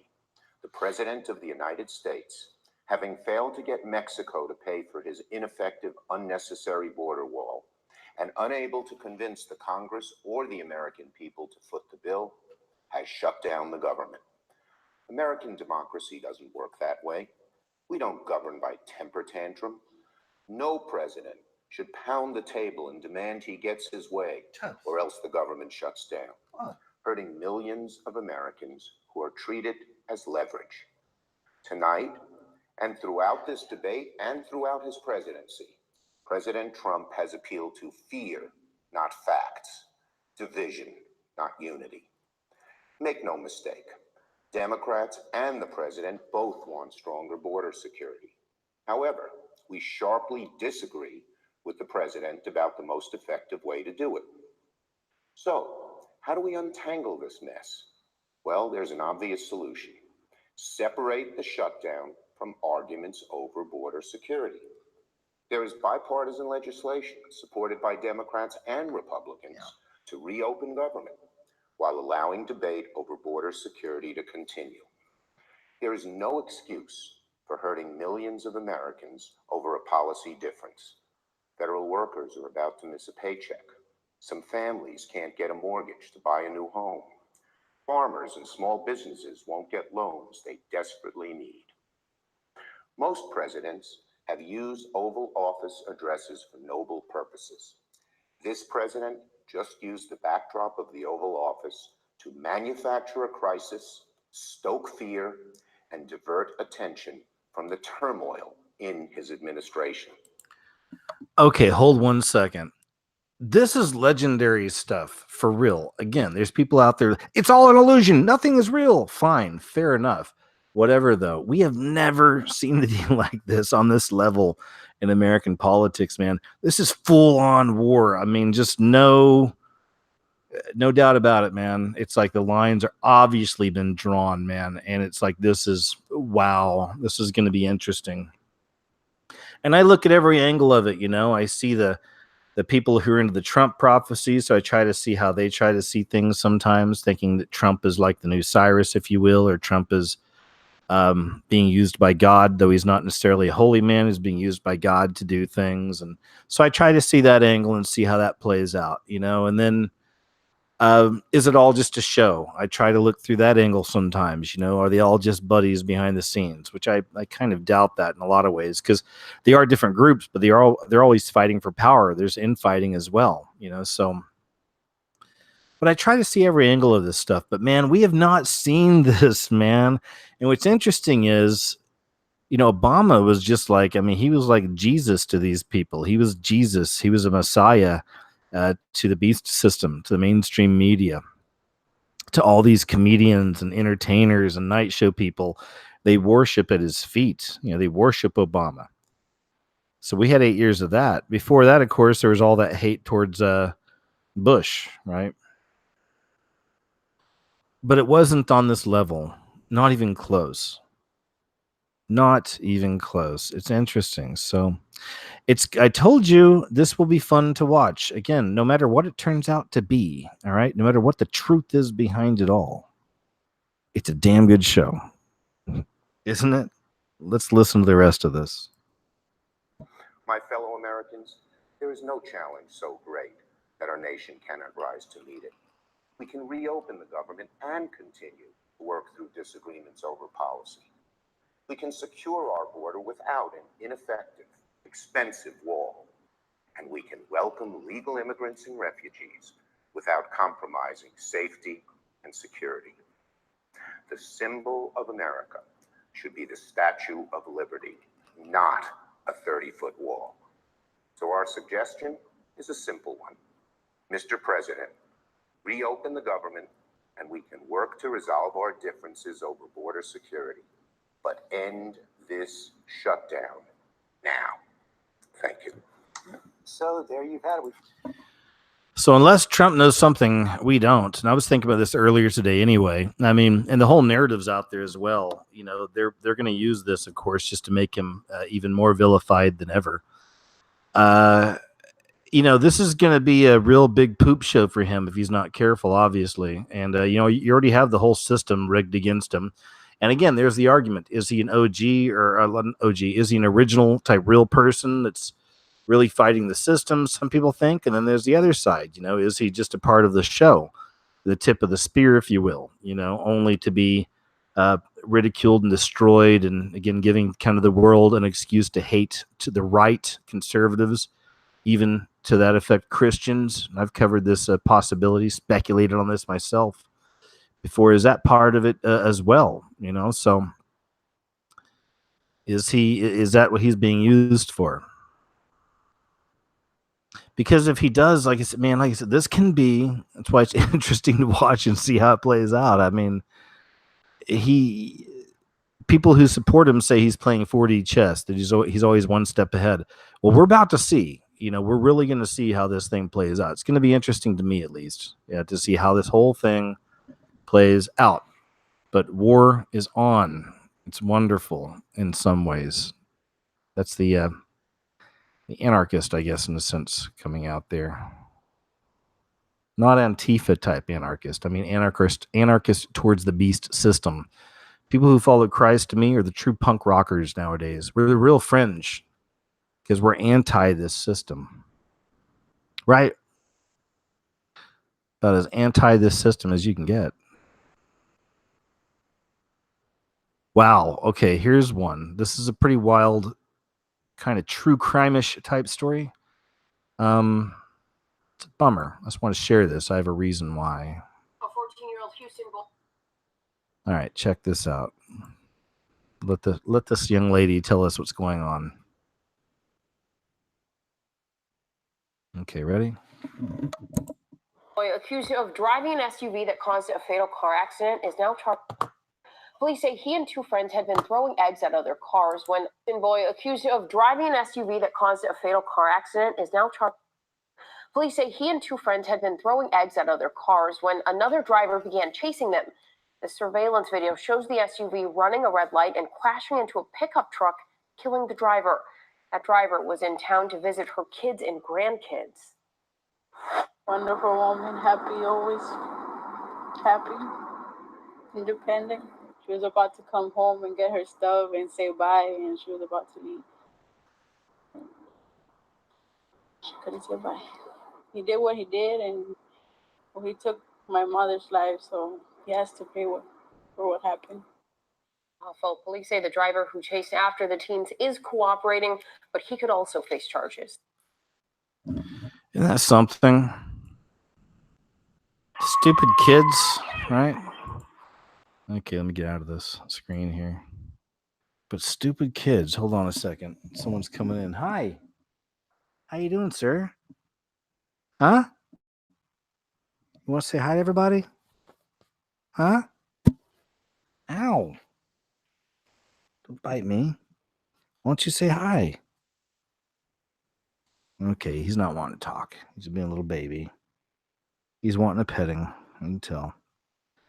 Gettins them pettins. That's what I call it. He's gettins them pettins. I know I'm being a dork. I'm being a cat dork. Can't help it. Can't help it. I love this guy. I love chubs.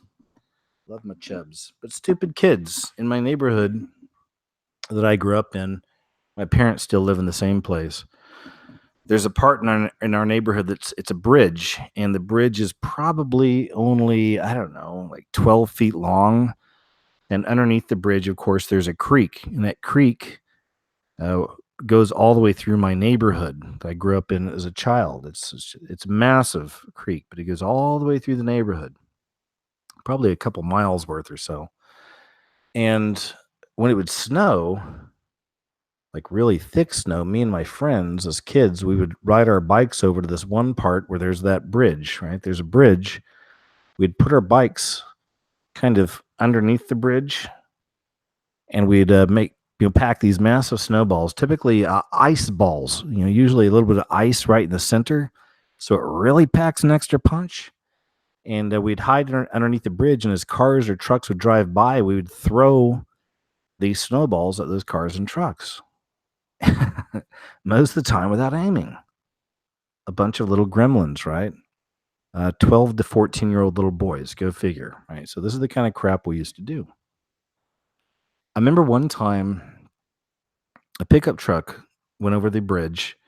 We all stood up, threw our ice balls packed with snow on the outer edges. I mean, it made it look like it wouldn't hurt so much, but when it hit, when it hit. So this guy that was driving the truck, he actually had his window down. He's smoking a cigarette. One of our ice balls, hold on. Hi. Hi. You want to say hi to the people? Huh? What? No? All right. He had his window down. One of our ice balls actually went through window, smacked him right in his face, and we all busted out laughing because I remember watching the cigarette flying out of his mouth. It was a perfect shot. And again, there's like 5 of us throwing these ice balls packed with snow on the outer edges. So we don't know who hit, who actually made the impact. But man, somebody hit him right in the face. Had that cigarette hanging off his lip. It went flying. Instant rage. A white man he was. Pure red within seconds. He hit his brakes, and he's sliding. It was snowing all over the place out there, right? He's sliding through the neighborhood, and we freak out, like 5 of us.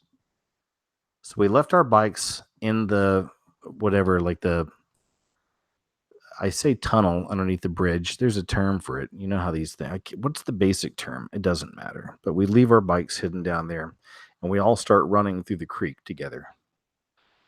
We go around a few corners, and we just hide for a while. After about 20 minutes or so, it felt like a lot longer, but it was only about 20 minutes. All of us little scumbags started walking back through the creek towards that bridge. By the time we cleared the second kind of corner and we could clearly see the bridge, we knew we were in a lot of trouble. Because that guy had pulled back, had his truck on the bridge, tailgate down, and had all of our bikes in the bed of his truck.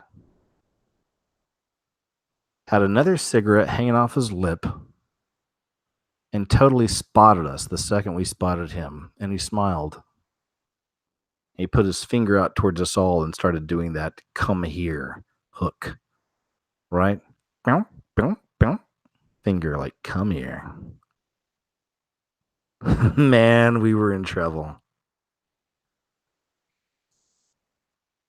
So we went there, got yelled at, got screamed at, got lectured, but eventually got our bikes back. And that's the story. I walked away a better man, I guess. Just wanted to share. Seinfeld is the latest TV classic to offend millennials over jokes about soup Nazi and same-sex relationships. Oof. Remember a few weeks ago we covered this on the show, and it was Friends. Like they say millennials don't like Friends, right? It's a bit too edgy, they say.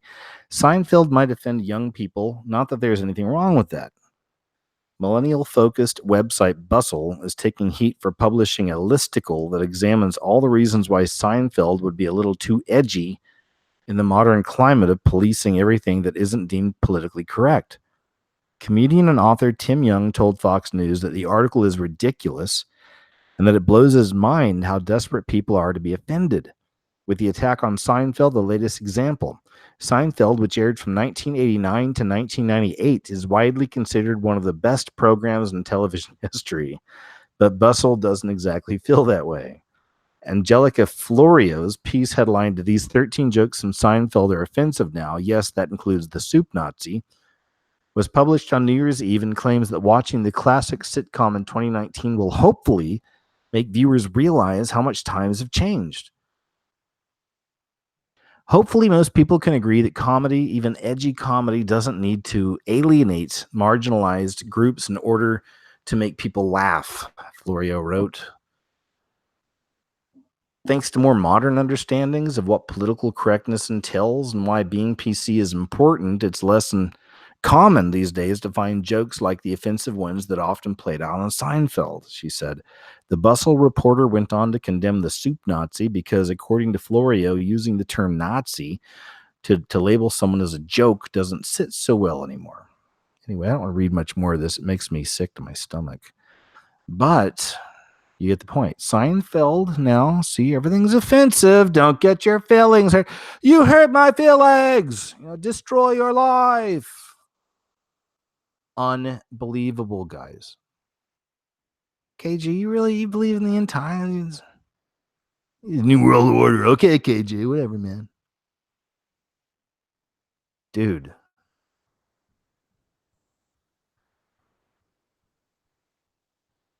Okay, whatever, KG, man.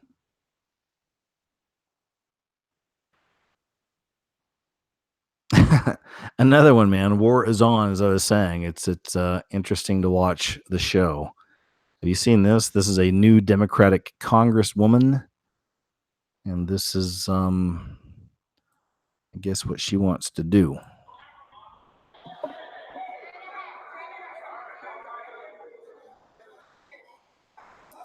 And when your son looks at you and says, "Mama, look, you won," bullies don't win. And I said, "Baby, they don't, because we're gonna go in there, we're gonna impeach the mother."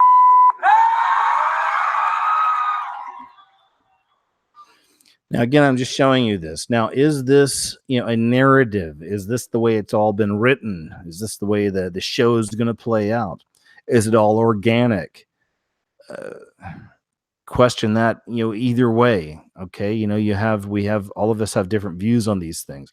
Regardless, though, this is what it is. This is chaos. This is war politically. And it's, fascinating to watch, but will it lead to the event? It's what I always wonder. Is this going to lead to the eventual event, being World War III? I don't know.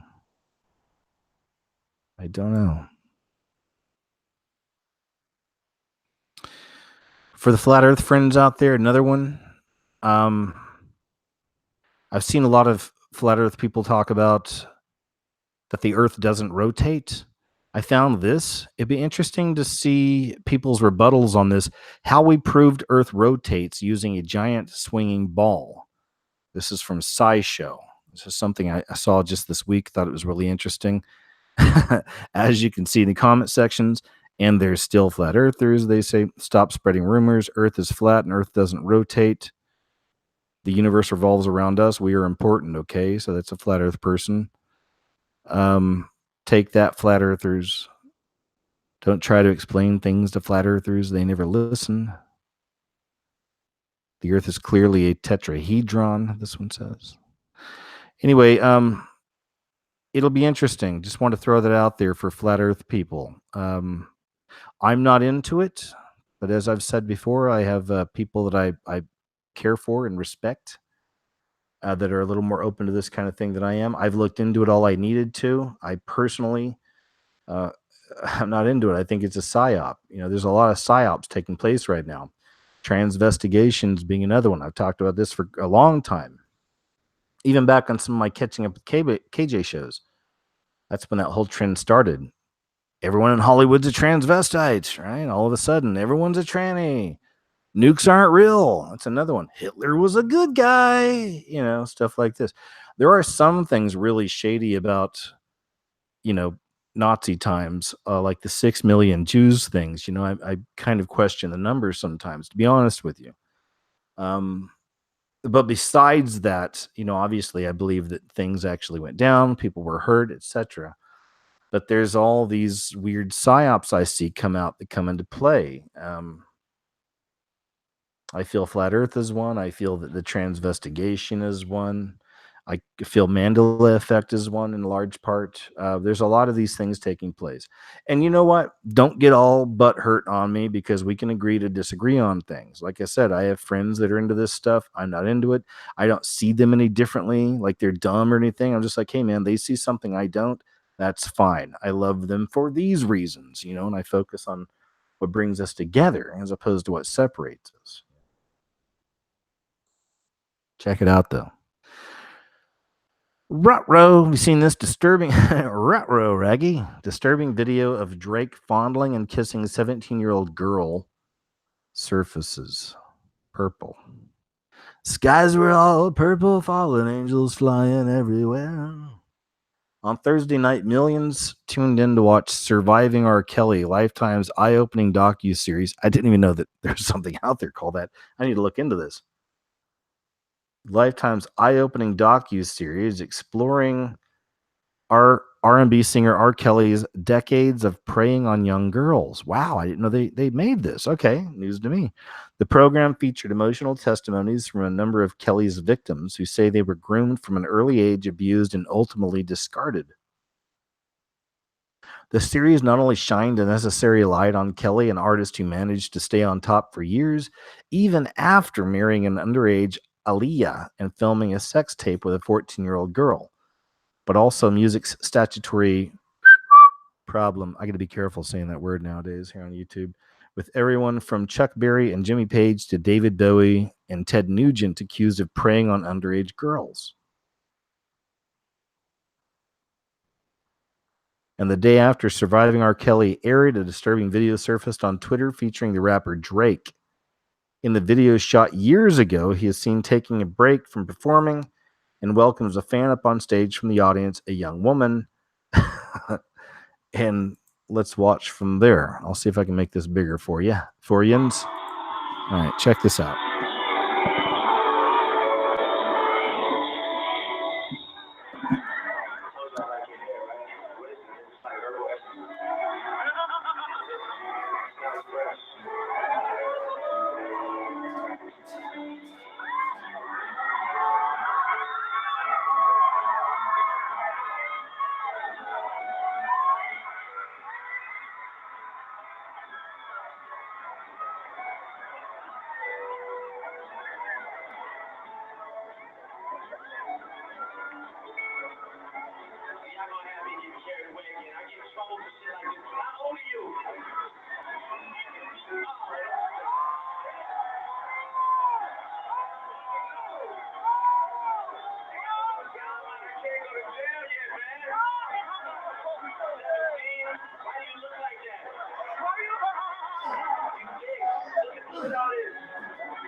Ruh-roh. Right? He kisses her body and lightly fondles her boobies as the audience hoots and hollers with approval. After he asks her how old she is, when she says she's 17, the crowd erupts in laughter. It's hilarious, as if it's all some kind of joke. I can't go to jail yet, man, shouts Drake. Is that how he sounds? To amused cheers from the crowd. Why do you look like that? Well, look, I had fun, he continues. I'm not going to try. I don't know whether I should feel guilty or not, but I had fun. I like the way your boobies feel against my chest, he said. I just want to thank you. And he then kisses her face several times before bidding her adieu. The video, which was retweeted several thousand times, has received heavy backlash on Twitter. Writer and academic Eve Ewing wrote, honestly, this isn't just about Drake. People are not asking questions that should be asked. And it's real easy to watch Surviving R. Kelly and say, why didn't anyone X, Y, Z? But there's a lot of folks hooting and hollering in this video. Of course, they love it. They love it. He's an idol. He's an American Idol, man. This is a god to some people. Don't you get it? I know you do. This is people worship some of these. People worship celebrities, man. They worship celebrities. These are idols. These are gods to people in this world. Some gods. Worship them. They can do no wrong. They can do no wrong.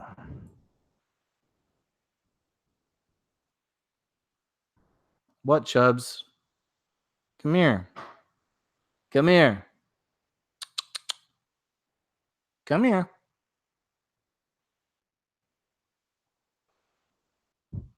What back alley? These women say DIY abortion. You gotta be careful with that word too. Here on YouTube nowadays. Isn't that crazy? We're seriously, man. We're in that. That's what it is. You got to be careful. The algorithm can be empowering. The pro-choice movement is portrayed non-clinic abortion as a last resort, but some women are trying to change their image. Hi, come here. Chubs. What? Hey. You got something to say? All right. The people want you to say hi. Come here. Come here. Now. Hi. Say hi to the people. Huh? All right. He's being a baby. It's all right. He's teasing me. He's coming around, looking all cute. I reach out to grab him and pet him and bring him over here to the microphone. He's all like, no. He does his own thing. The image provokes both fear and fury. A wire coat hanger splattered with blood, symbolizing the drastic measures women may take when abortion access is limited. Whoopi Goldberg brandished one on stage at the 2004 March for Women's Lives, urging the younger generation to remember that their forebears used. What their forebears used. Protesters at the 1989 March for Women's Equality carried a giant replica stained red. Love it, right? Love it. Death culture. More, please. Through the streets of Washington, D.C. like a macabre parade float. The symbol has been ubiquitous since Donald Trump's election, popping up at marches in the pages of glossy magazines and on this site. Anyway. The imagery makes Jill Adams, founder of the self-induced abortion legal team, shake her head. If I never see another coat hanger at a press conference again, she said in a recent interview, trailing off wistfully, Adams is part of a new movement that advocates for a woman's right to perform her own abortion. This is beautiful. This is lovely, guys. You see this? It is lovely. It's something we should support. The women refer to home abortion as self-managed or self-induced. The sinister-sounding back alley isn't in their vocabulary and argue that it is both safer and more accessible than ever before. Non-clinical abortion isn't something to be feared or shunned, they say. It's just another choice under the pro-choice umbrella. Can't read much more of this stuff. Always makes me sick to my stomach. This is modern-day Baal worship, Molech, sacrificing our children to a wicked, quote, God, small g. Unbelievable. Unbelievable.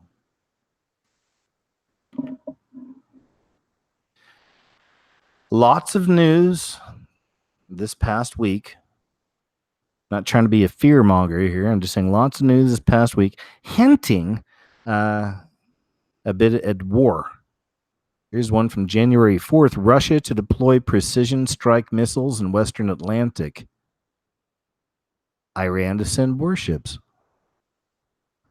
What could go wrong? Russia is deploying long-range precision cruise missiles to the West Atlantic that American defense officials say will allow Moscow to target Washington and other East Coast cities with conventional or nuclear attacks. I wonder if New York City is included in that. New York City being hit by a nuke/tsunami is on our money. Did you know that?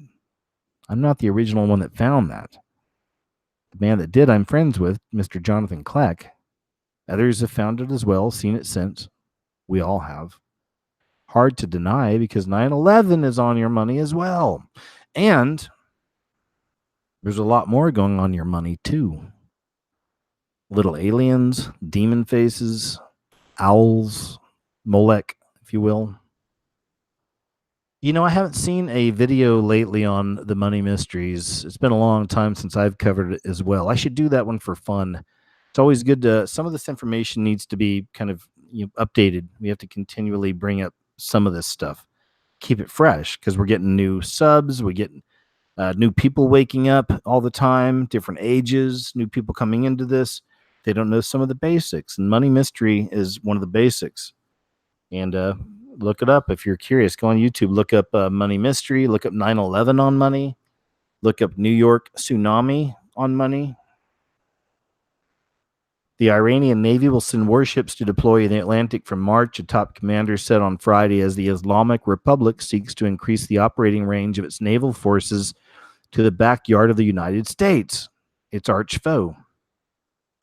Iran sees the presence of U.S. aircraft carriers in the Gulf as a security concern, and its Navy has sought to counter that by showing the flag near American waters. A flotilla will leave for the Atlantic early in the Iranian New Year, starting from March, Iran's naval deputy commander said.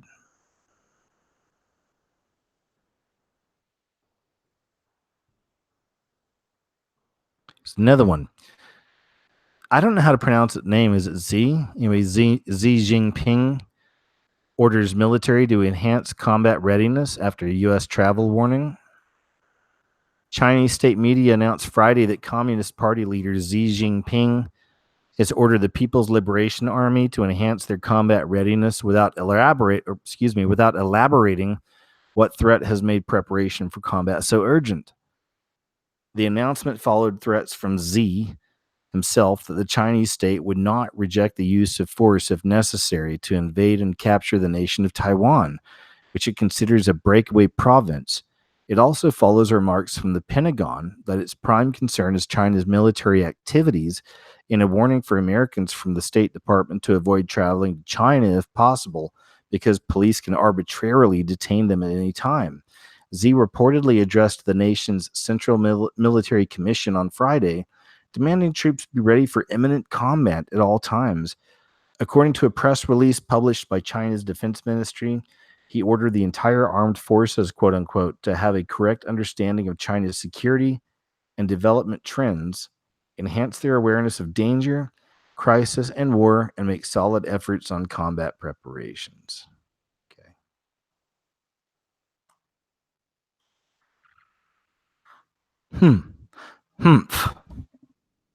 It's another one.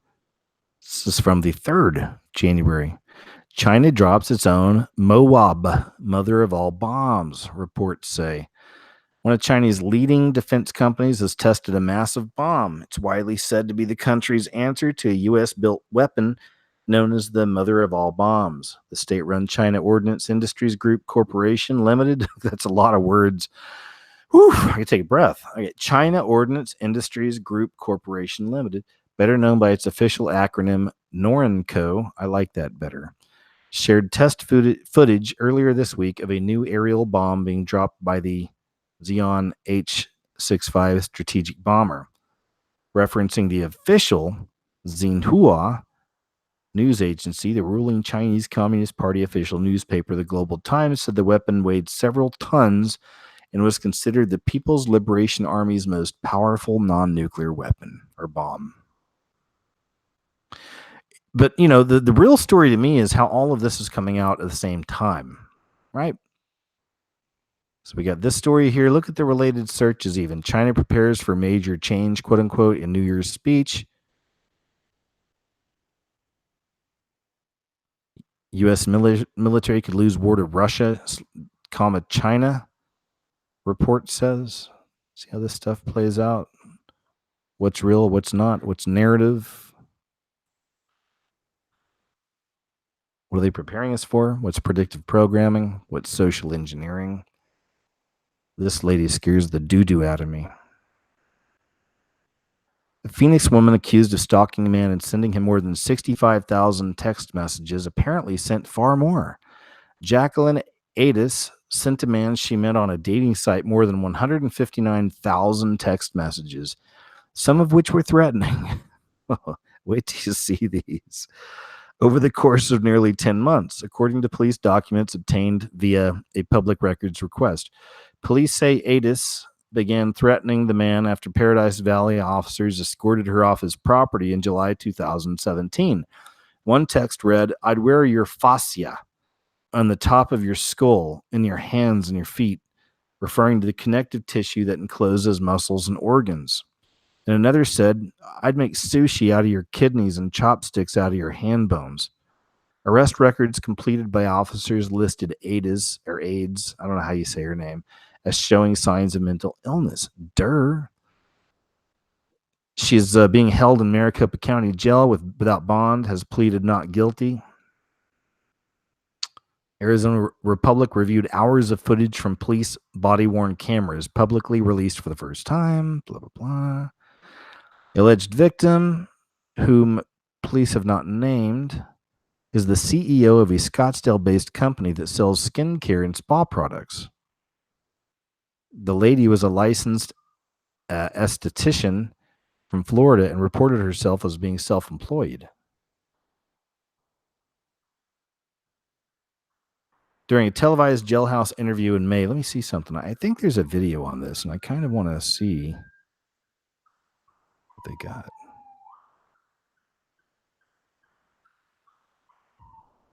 Do you hear that cop car go by? How can I have your full name and your date of birth? Jacqueline Addis, December 31st. It's Addis. All right, thank you. You're here on a new case and a warrant. In Yes, the new I'm case, sorry, you've I been missed it. arrested.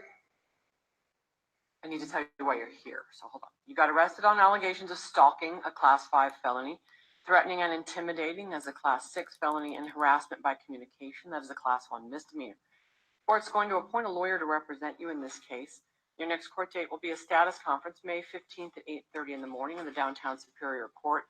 Your preliminary hearing will be May 18th at 8:45. There was a warrant out for your arrest in a case in which you have been charged with first-degree criminal trespassing, a Class 6 felony. You already have a lawyer in that case. Your next court date will be a status conference May 16th at 8:30 in the downtown Superior Court with a preliminary hearing set for May 18th at 8:30. I'm going to double check those court dates and times to make sure. All right. Will you back up on 13? Will you please back up the status conference to the 15th so it's identical to her case, to our other one? Okay, thanks. We're just going to make sure your status conference is the same day, May 15th at 8:30 in the morning. In the new case, because there is probable cause to believe you committed felonies while you were out on release for an open felony case, you are not legally entitled to bond. You will be held without bond in this jail, and for that reason, we're going to schedule an evidentiary hearing. That's called a bail eligibility hearing. It is May 16th at 1:30 in the afternoon. The subject of that hearing is whether or not you will continue to be held without bail. So you can talk to your lawyer about how that law. Okay, that was boring. I was hoping I'd actually see actual story about this girl. Let's see. Guess not. Anyway, people losing it, man. What can I say? Adis. I guess that's how you say it. Adis. We were talking earlier about Ocasio-Cortez. Hi! With the crazy eyes. Remember?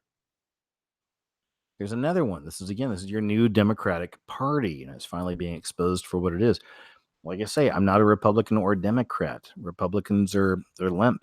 I mean, really, there's just nothing going on over there, I feel like. I mean, Newt Gingrich told us best, whenever Trump was becoming president, going through the process and all that. Or actually not becoming president, is before he won the election, but when he was in the running, Newt Gingrich came out and said that he'll never make it because he's not a part of the secret societies. Again, some people say that's all a psyop. Yeah, he's all a part of it. Blah blah blah. Others say he's really not. But it doesn't matter to me because either way, it does expose the fact that these people are all involved in Masonry. That's the secret society. Higher levels, we can call it Illuminati, sure, but Vatican's involved. There's Jesuits. Don't get me wrong. There's different levels of all this stuff, but that's what these people are into. So here we go, though. So now we got the Democrats. Now we got all these kind of horror shows showing up here in the Democrats. Democrat Senator Kyrsten Sinema, S-I-N, love it, Sinema, gotta love it, refuses to take oath of office on Bible. Okay. There she is.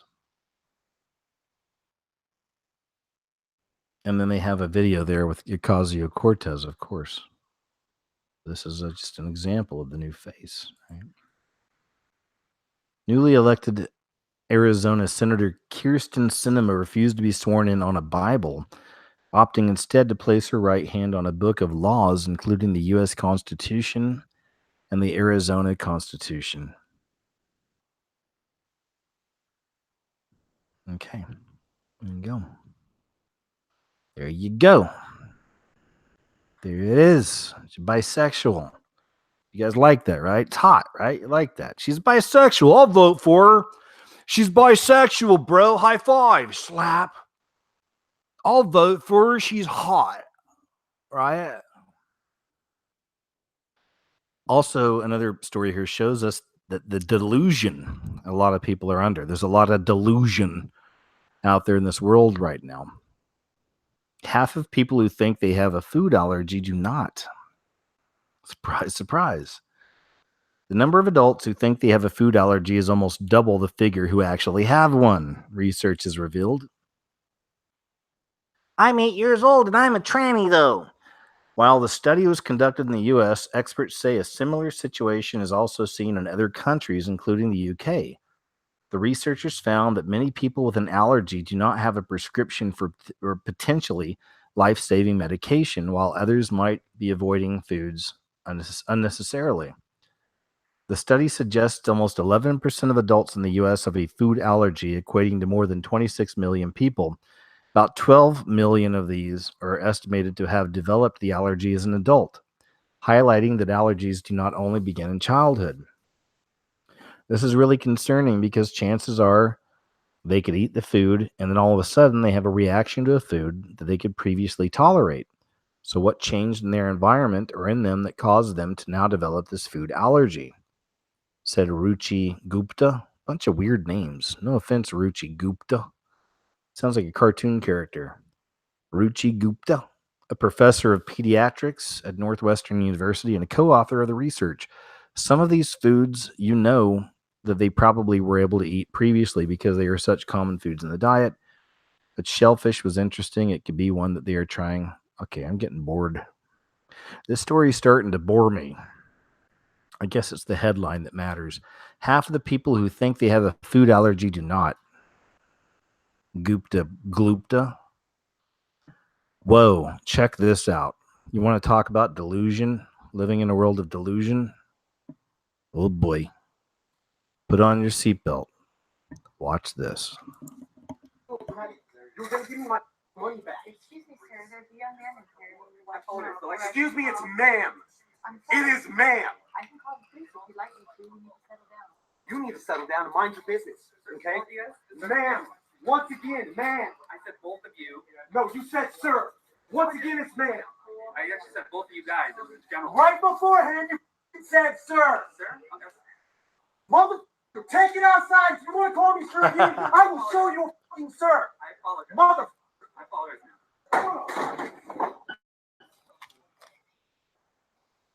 I need your corporate number because I'm going to call them and talk about how it's misgendered several times in the store. I need your corporate number now. Get it for me now. I'm going to ask you to calm down and stop cussing. Give me your corporate number. Well, I'm going to ask you for the 5th time to stop calling me a man because quite clearly I am not. And I apologize. I'm sorry for that, ma'am. I will get you that number. Is that okay? Yes, get it for me now. I'm asking you to stop. Get it for me now. I'm not cussing. I'm not cussing. Get me the damn number now, please. Ooh. Ooh. I will get you that number right now. No, you're just going to keep bumping your gums. You're just going to keep bumping your gums and disrespecting trans people in this store, which I plan on telling the entire LGBTQ community. You're going to lose money over this. Sorry, dude. And then like go hide. All right. Had to share that one. I mean, it's kind of, I mean, I can't help it. I mean, I can be a bit of a stinker sometimes, like it's kind of funny to me to see stuff like this, but it's also really freaky to realize that it's a hive mind system, and that's just an example of like the real way a lot of these people think, not just in that community, but just people that don't have God. I feel, people who are just of this world. That's part of their religion is this. Whoa, this one's pretty wild. Woman with urge to kill planned very public mass shooting. Florida cops say, look at this lady. Hey, lady. A 31-year-old exotic dancer. Okay, now again, hey, that's not a great job. I'm being honest. And, even if you are a good girl, I knew there's a girlfriend of mine I grew up with, still friends. And after high school, a couple of years after high school, she became a manager at a strip club in the city, like that I grew up in. So I'd actually go hang out with her sometimes, like, behind the scenes. I could hang out in her office at night or whatever. She, free drinks. Me, again, I was younger then, right? So just kind of hanging out, drinking all night with my friend, and I'd meet a lot of these girls, and I was around a lot of these dancers, and it was always the same thing. I didn't do this for a long period of time. It was a couple of years off and on. I'd go hang out with her over there. But it's always the same story. I felt like all these women were so broken. But there was always that one. Like, she'd come around and they wouldn't last very long, but a few months. But they were a good person. You could tell, a good girl, a good person. And it was always the same thing, doing it for the kids. And we've talked about this in past shows and even past videos I've done. It's like the whole Breaking Bad syndrome, right? It's like, it's no excuse. You can't say, I'm going to do complete and total evil, but hey, I'm doing it for my family. I got a handicapped kid. That doesn't make it okay to kill people and sell drugs and stuff like this, right? So, but anyway, you'd see these people, and I'd literally see these couple of them I can still think of, but you'd still see these girls get corrupted. It wouldn't take very long for some of these girls just to really get corrupted and fall into the life, so. 31-year-old exotic dancer spelled out trouble when she used her Tumblr account to threaten a potential mass shooting, officials say. The Lakeland Police Department said Brian Bosrich, who dances at Showgirls Men's Club in Plant City, make your reservations today, admitted to posting on the website under the username Taking Lives, which isn't creepy enough, right? Where she described a, quote, vision of using an assault rifle to fire into a crowded area with only one entrance, Spectrum Bay News 9 reports. I had a vision of a very public place, only one way in and one way out, Bosrich wrote. Preferably a bar club on a busy night. 2019 is a lot in store if my plans go according.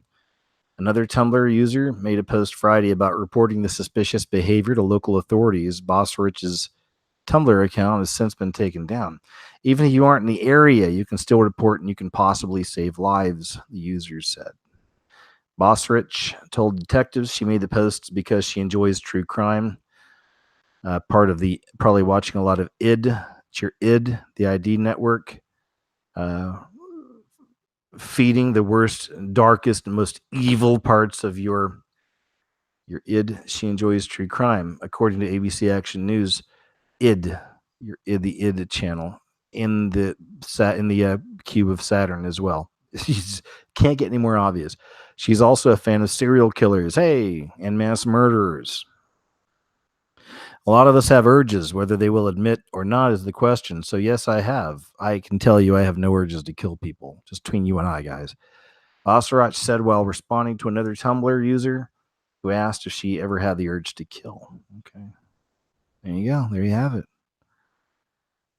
Hey, lady. We're talking earlier, we watched some of that Trump stuff. Don't know what's going to happen with food stamps and whatnot. So and this is for real, I just want to show this to you guys, and maybe it'll help some of you, because again, I don't know your situation. I have listeners and viewers from all around the world, and I'm very blessed for that. And thank you once again, by the way. If I haven't said thank you in a while, thanks, man. Thanks for being here. Thanks for listening. I appreciate you. Thanks for watching my videos, checking out the shows. God bless you, man. And thanks for being a part of this community. I appreciate you. Either way, I don't know anyone's situation out there, so I figured I'd throw this out there because this is actually a legit situation here. And if you're really struggling and need some help, go to www.211.org. And this is in America. I don't think this is overseas, but for our American friends, I believe it's only American. Wait, let's see. Here it is. 211 is a free and confidential service that helps people across the U.S. and in many parts of Canada find the local resources they need. We're here for you 24 hours a day, 7 days a week. So check it out. Crisis, emergencies, disasters, food, like you can do this now, health, housing and utilities, human trafficking. I'm sure it's anti, it's not pro, just so you, in case you're wondering. Veterans, reentry, jobs, employment. But anyway, look, they can get you some help quick. Like if you're seriously struggling right now, don't know where the next mill's coming from or whatever, check out 211.org. Okay. It's like something I've seen around here for a while. Seems to be legit. Seems like they could really help. This is not a paid endorsement. I'm not getting paid to talk about 211. Just doing this as a friend to you. Hopefully it'll help you if you need it.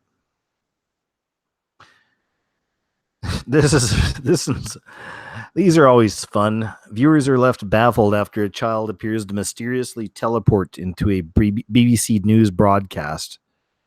Okay, check this out. Let's see if we can look on the left side. I do like Chisame's honesty and how she's for us.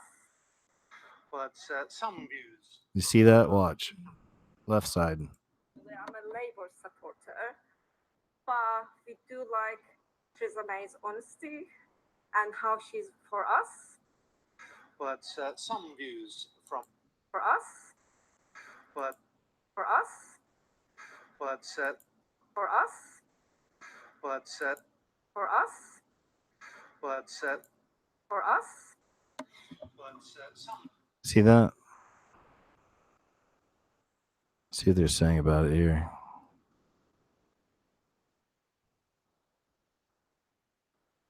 I'm going to show you something else. I'll show you another example that was really popular. I think it's about a year ago. There's another really crazy example that popped up. Viewers were left baffled after a child appeared to teleport in the background of a BBC News broadcast during an interview about Theresa May's leadership just before she survived a vote of no confidence. The child seemingly appeared out of nowhere. Spooky clip was then posted on social media, which sent speculation flying about where the mysterious figure had come from. So again, probably some kind of a glitch or something like that, right? Most likely. Some people might say it's a glitch in the Matrix, but do you remember this one? Here's another one. This is really popular about a year ago. I think it's a woman teleports airport.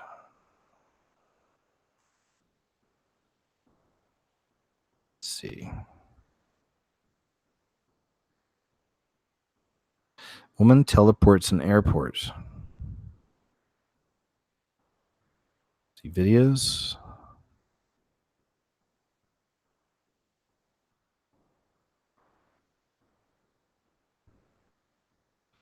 No way, I'm not seeing it.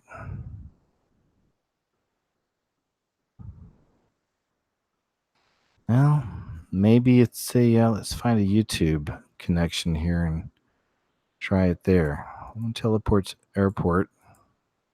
Now I'm on a mission. We do this on this show sometimes. I'll just kind of start stumbling down a rabbit hole. I yank you guys with me. Come on, let's go. All right, let's check this out. It's got to be on here. Some of you have seen this. It's pretty interesting.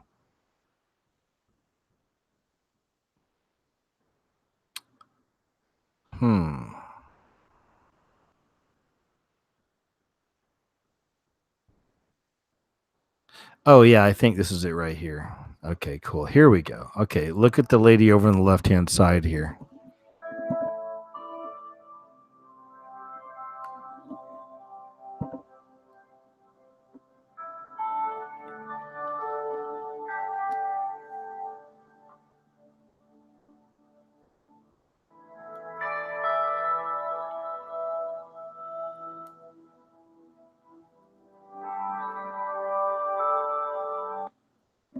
You see that?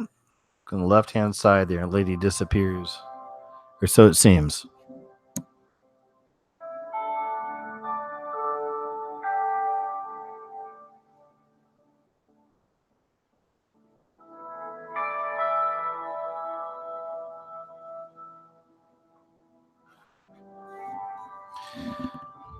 A glitch in the matrix. Was it some kind of timing? Like maybe the lady bent down and started following her or something? I don't know, but just wanted to share that with you. A fun one I remember from a while back. I think we already looked into this. Netflix's new horror film labeled most terrifying thing people have ever seen, Bird Box, which is funny because the reason that probably got made most likely is because of John Krasinski's movie a couple of years ago about the what's it called? A Quiet Place, where there were monsters that overtook the world. You had to be super quiet. If they heard you, they'd come kill you. And now this is just kind of a different take. Now it's monsters took over the world, but if you see them, they'll kill you. You know, so maybe we looked at that earlier. I think. Don't do the Bird Box challenge.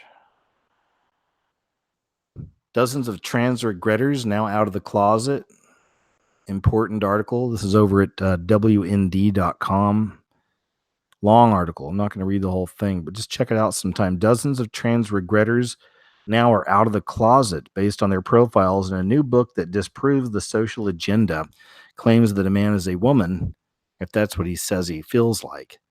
It is Stella Morabito who wrote at The Federalist about Walt Heyer's newest project, Trans Life Survivors. Heyer, as Morabito explains, changed sex surgically and lived as a woman for nearly a decade.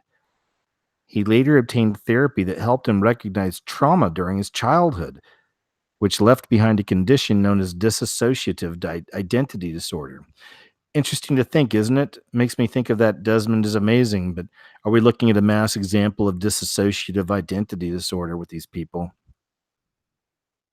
Understanding that the report explains his gender dysphoria simply vanished. His life as a, quote, woman all amounted to an attempt to escape reality. He regretted not only his surgically changed body, but the estrangement from his wife and children. His book, then, is not a personal story, but a compilation of stories from those trapped in transmania. Check that out. Worthwhile, I would think.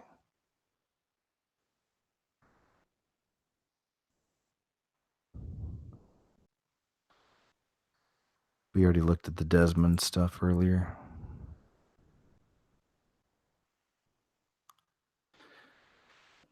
Complaints prompt Amazon to remove products that are offensive to Muslims. Amazon has pulled more than a dozen products off its website after receiving complaints that the items are offensive to Muslims. CARE, the Council on American Islamic Relations, asked the online retailer last week to remove the products, which included doormats, bath mats, and other items imprinted with Islamic calligraphy, references to Prophet Muhammad and Scripture.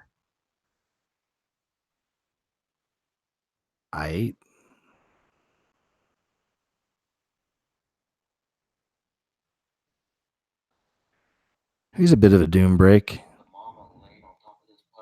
Check this out.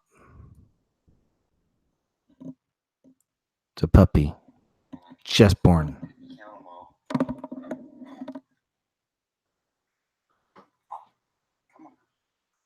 It's purple.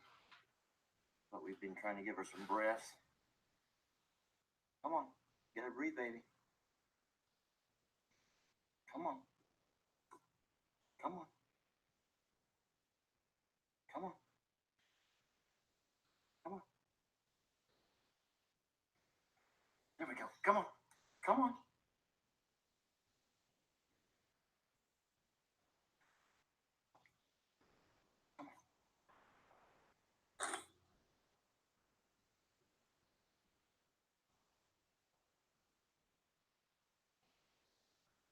Come on, pretty girl.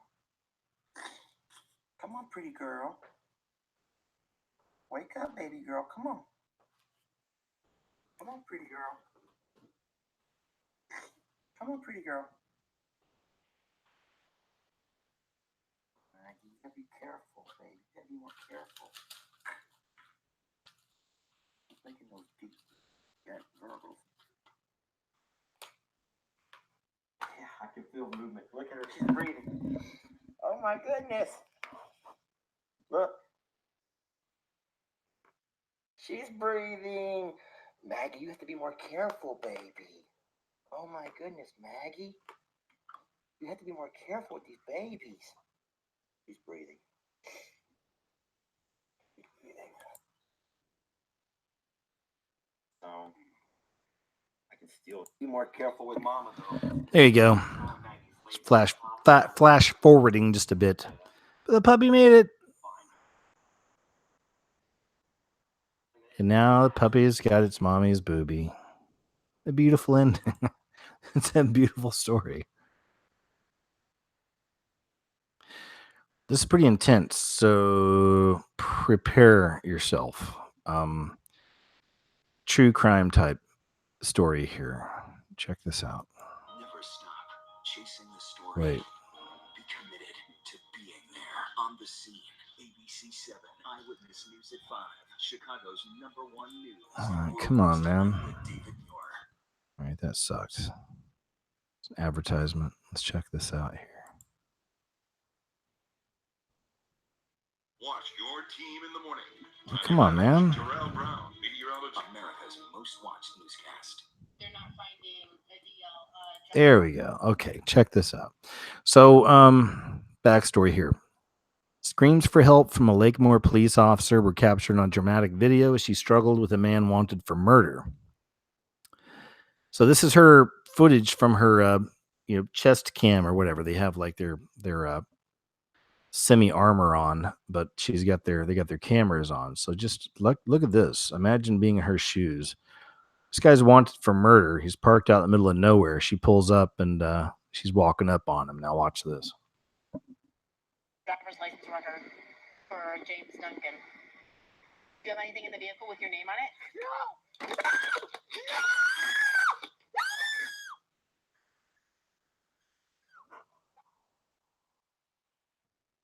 Anything in the vehicle with your name on it? No! That's a gun.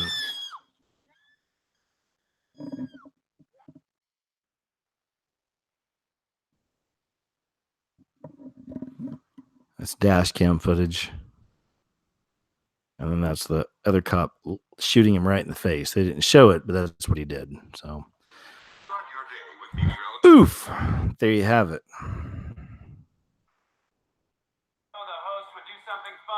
Oh, they had the Golden Globes the other night. Fairly uneventful as far as I was concerned. Didn't watch a lot of it. Just kind of had it on the background. Would turn it on occasionally to see if anything was going on.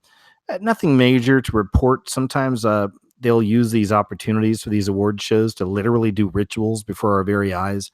I've covered that in some of my videos in the past. Nothing, again, super eventful in this one. But, there was like Christian Bale thanked Satan for it to be, I guess, since he was an example of what to be for his character as portraying Dick Cheney in some movie. I mean, again, small stuff. I mean, I didn't see any reason to make a video about any of this kind of stuff. However, this was interesting right here. Breaking says Golden Globe freaks out stars giving out, quote, flu shots live on TV, making anti-vaxxer jokes. Yeah, that's exactly what they did. These anti-vaxxer jokes. So check this out. This is interesting.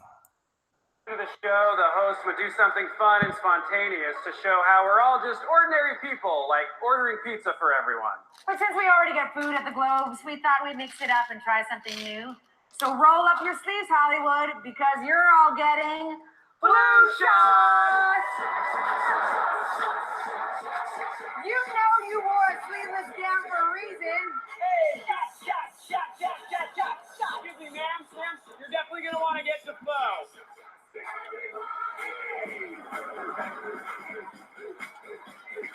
Great. These nurses are all licensed professionals straight from the Rite Aid in Echo Park.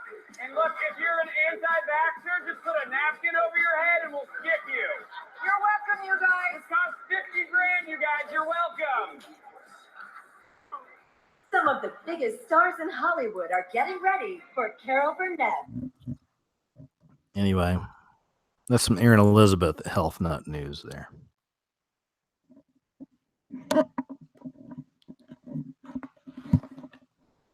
More of this stuff, the digisexuals. Sex dolls are way better than real women. They don't care what I do to them. That's a quote from one of these digisexuals, which is a really creepy quote. My thing is that maybe there's some people that are better off just fooling around with dolls. I mean, again, I'm no fan of this. I see this as an end of humanity, but there's some freaking creepers out there like this. Sex dolls are way better than real women. They don't care what I do to them.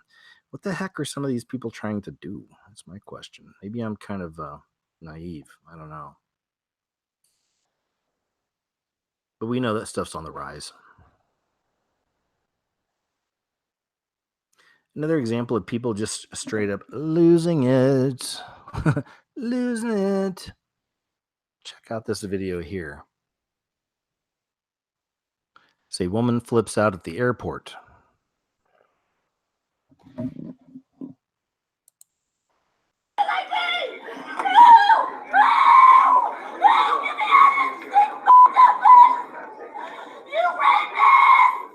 What? Get me out of here!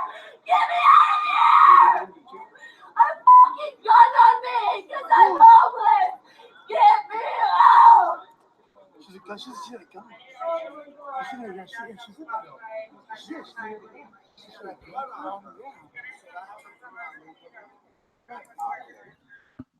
People just losing it. Woman flips out at airport, calls JetBlue worker a rapist. One of those words you got to be careful nowadays.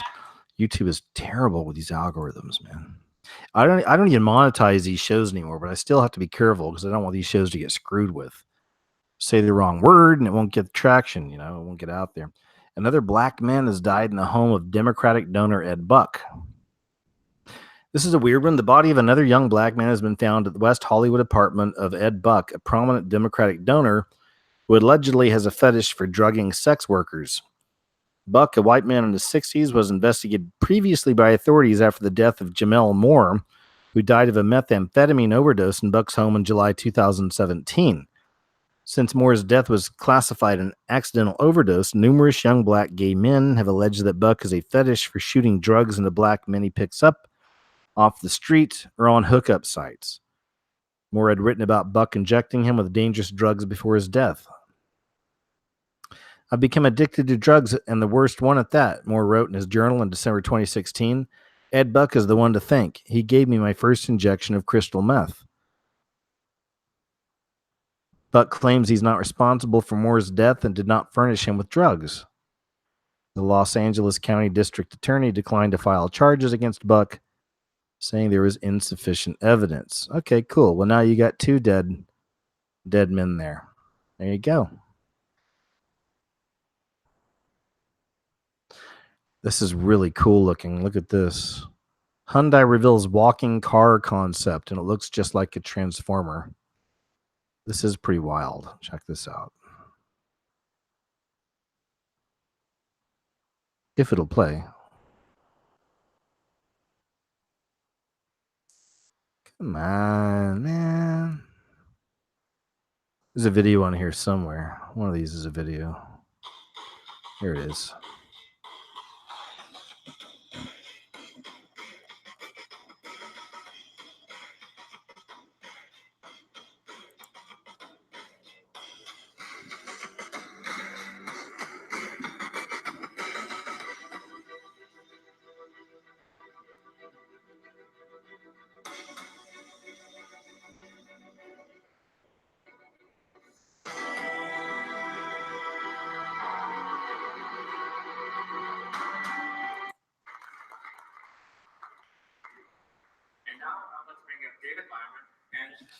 Look at that, man. That's crazy.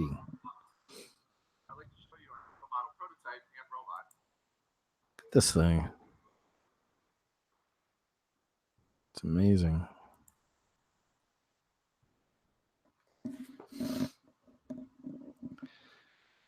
$20,000 satellites for 5G to be launched, sending focused beams of intense microwave radiation over the entire Earth.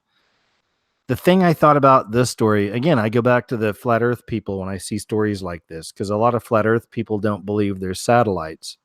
But a lot of you know that 5G is literally a part of the beast system, the grid being created around us.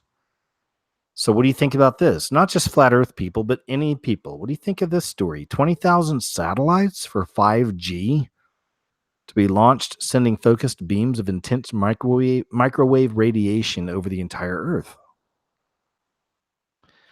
Public attention about 5G has been focused on the plans of telecom companies to install millions of small cell towers on electric utility poles, on public buildings and schools, on bus stops, shelters, in public parks, and anywhere they want in national parks, and on federally owned land. In local urban communities, there would be a cell tower approximately every 500 feet along every street. As bad as these small cell towers might seem from the standpoint of constant exposure to radio frequency, excuse me? Chubs, come here. What? You got something to say? All right. He's just being grumpy.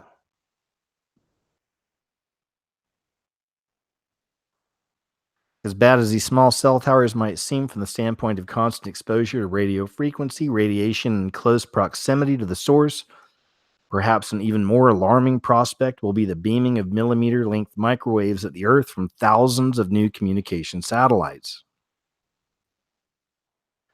The FCC gave approval to SpaceX on March 29, 2018 to launch 4,425 satellites into low orbit around the Earth. The total number of satellites that is expected to be put into low and high orbit by several companies will be 20,000 satellites. That's what they're saying. 5G phones will be much more powerful than previous phones. Yeah. 5G satellites will fill the sky.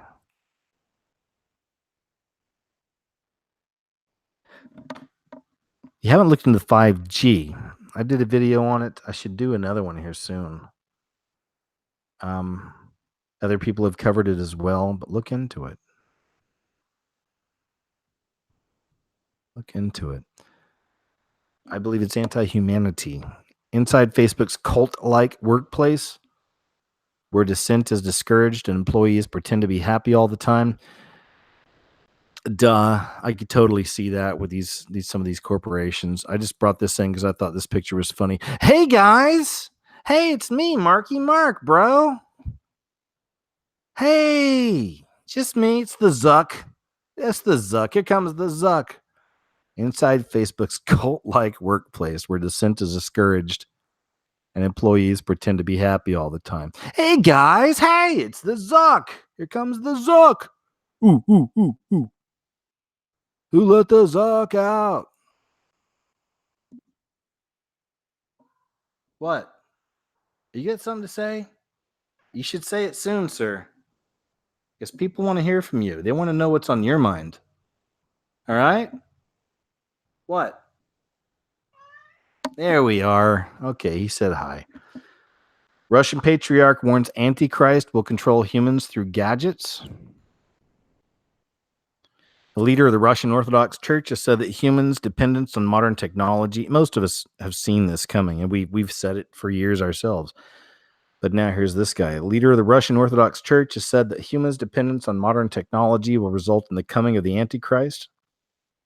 In an interview with Russian state media, Patriarch Kirill explained he does not entirely oppose gadgets, but warned against falling into slavery to smartphones. Patriarch Kirill sounds like Kirill. Wasn't Kirill the name of the, I'll look that up in a second. It said the collection of user data included location, interest, and fears will make it possible for humans to be controlled by external forces. The Antichrist is a personality that will be at the head of the World Wide Web, controlling the entire human race, he says. Thus, the structure itself presents a danger. The church leaders stressed that if we don't want to bring the apocalypse closer, there should be no single control and access center. Krill was end of Just going to look at something here real quick. Give me a second here.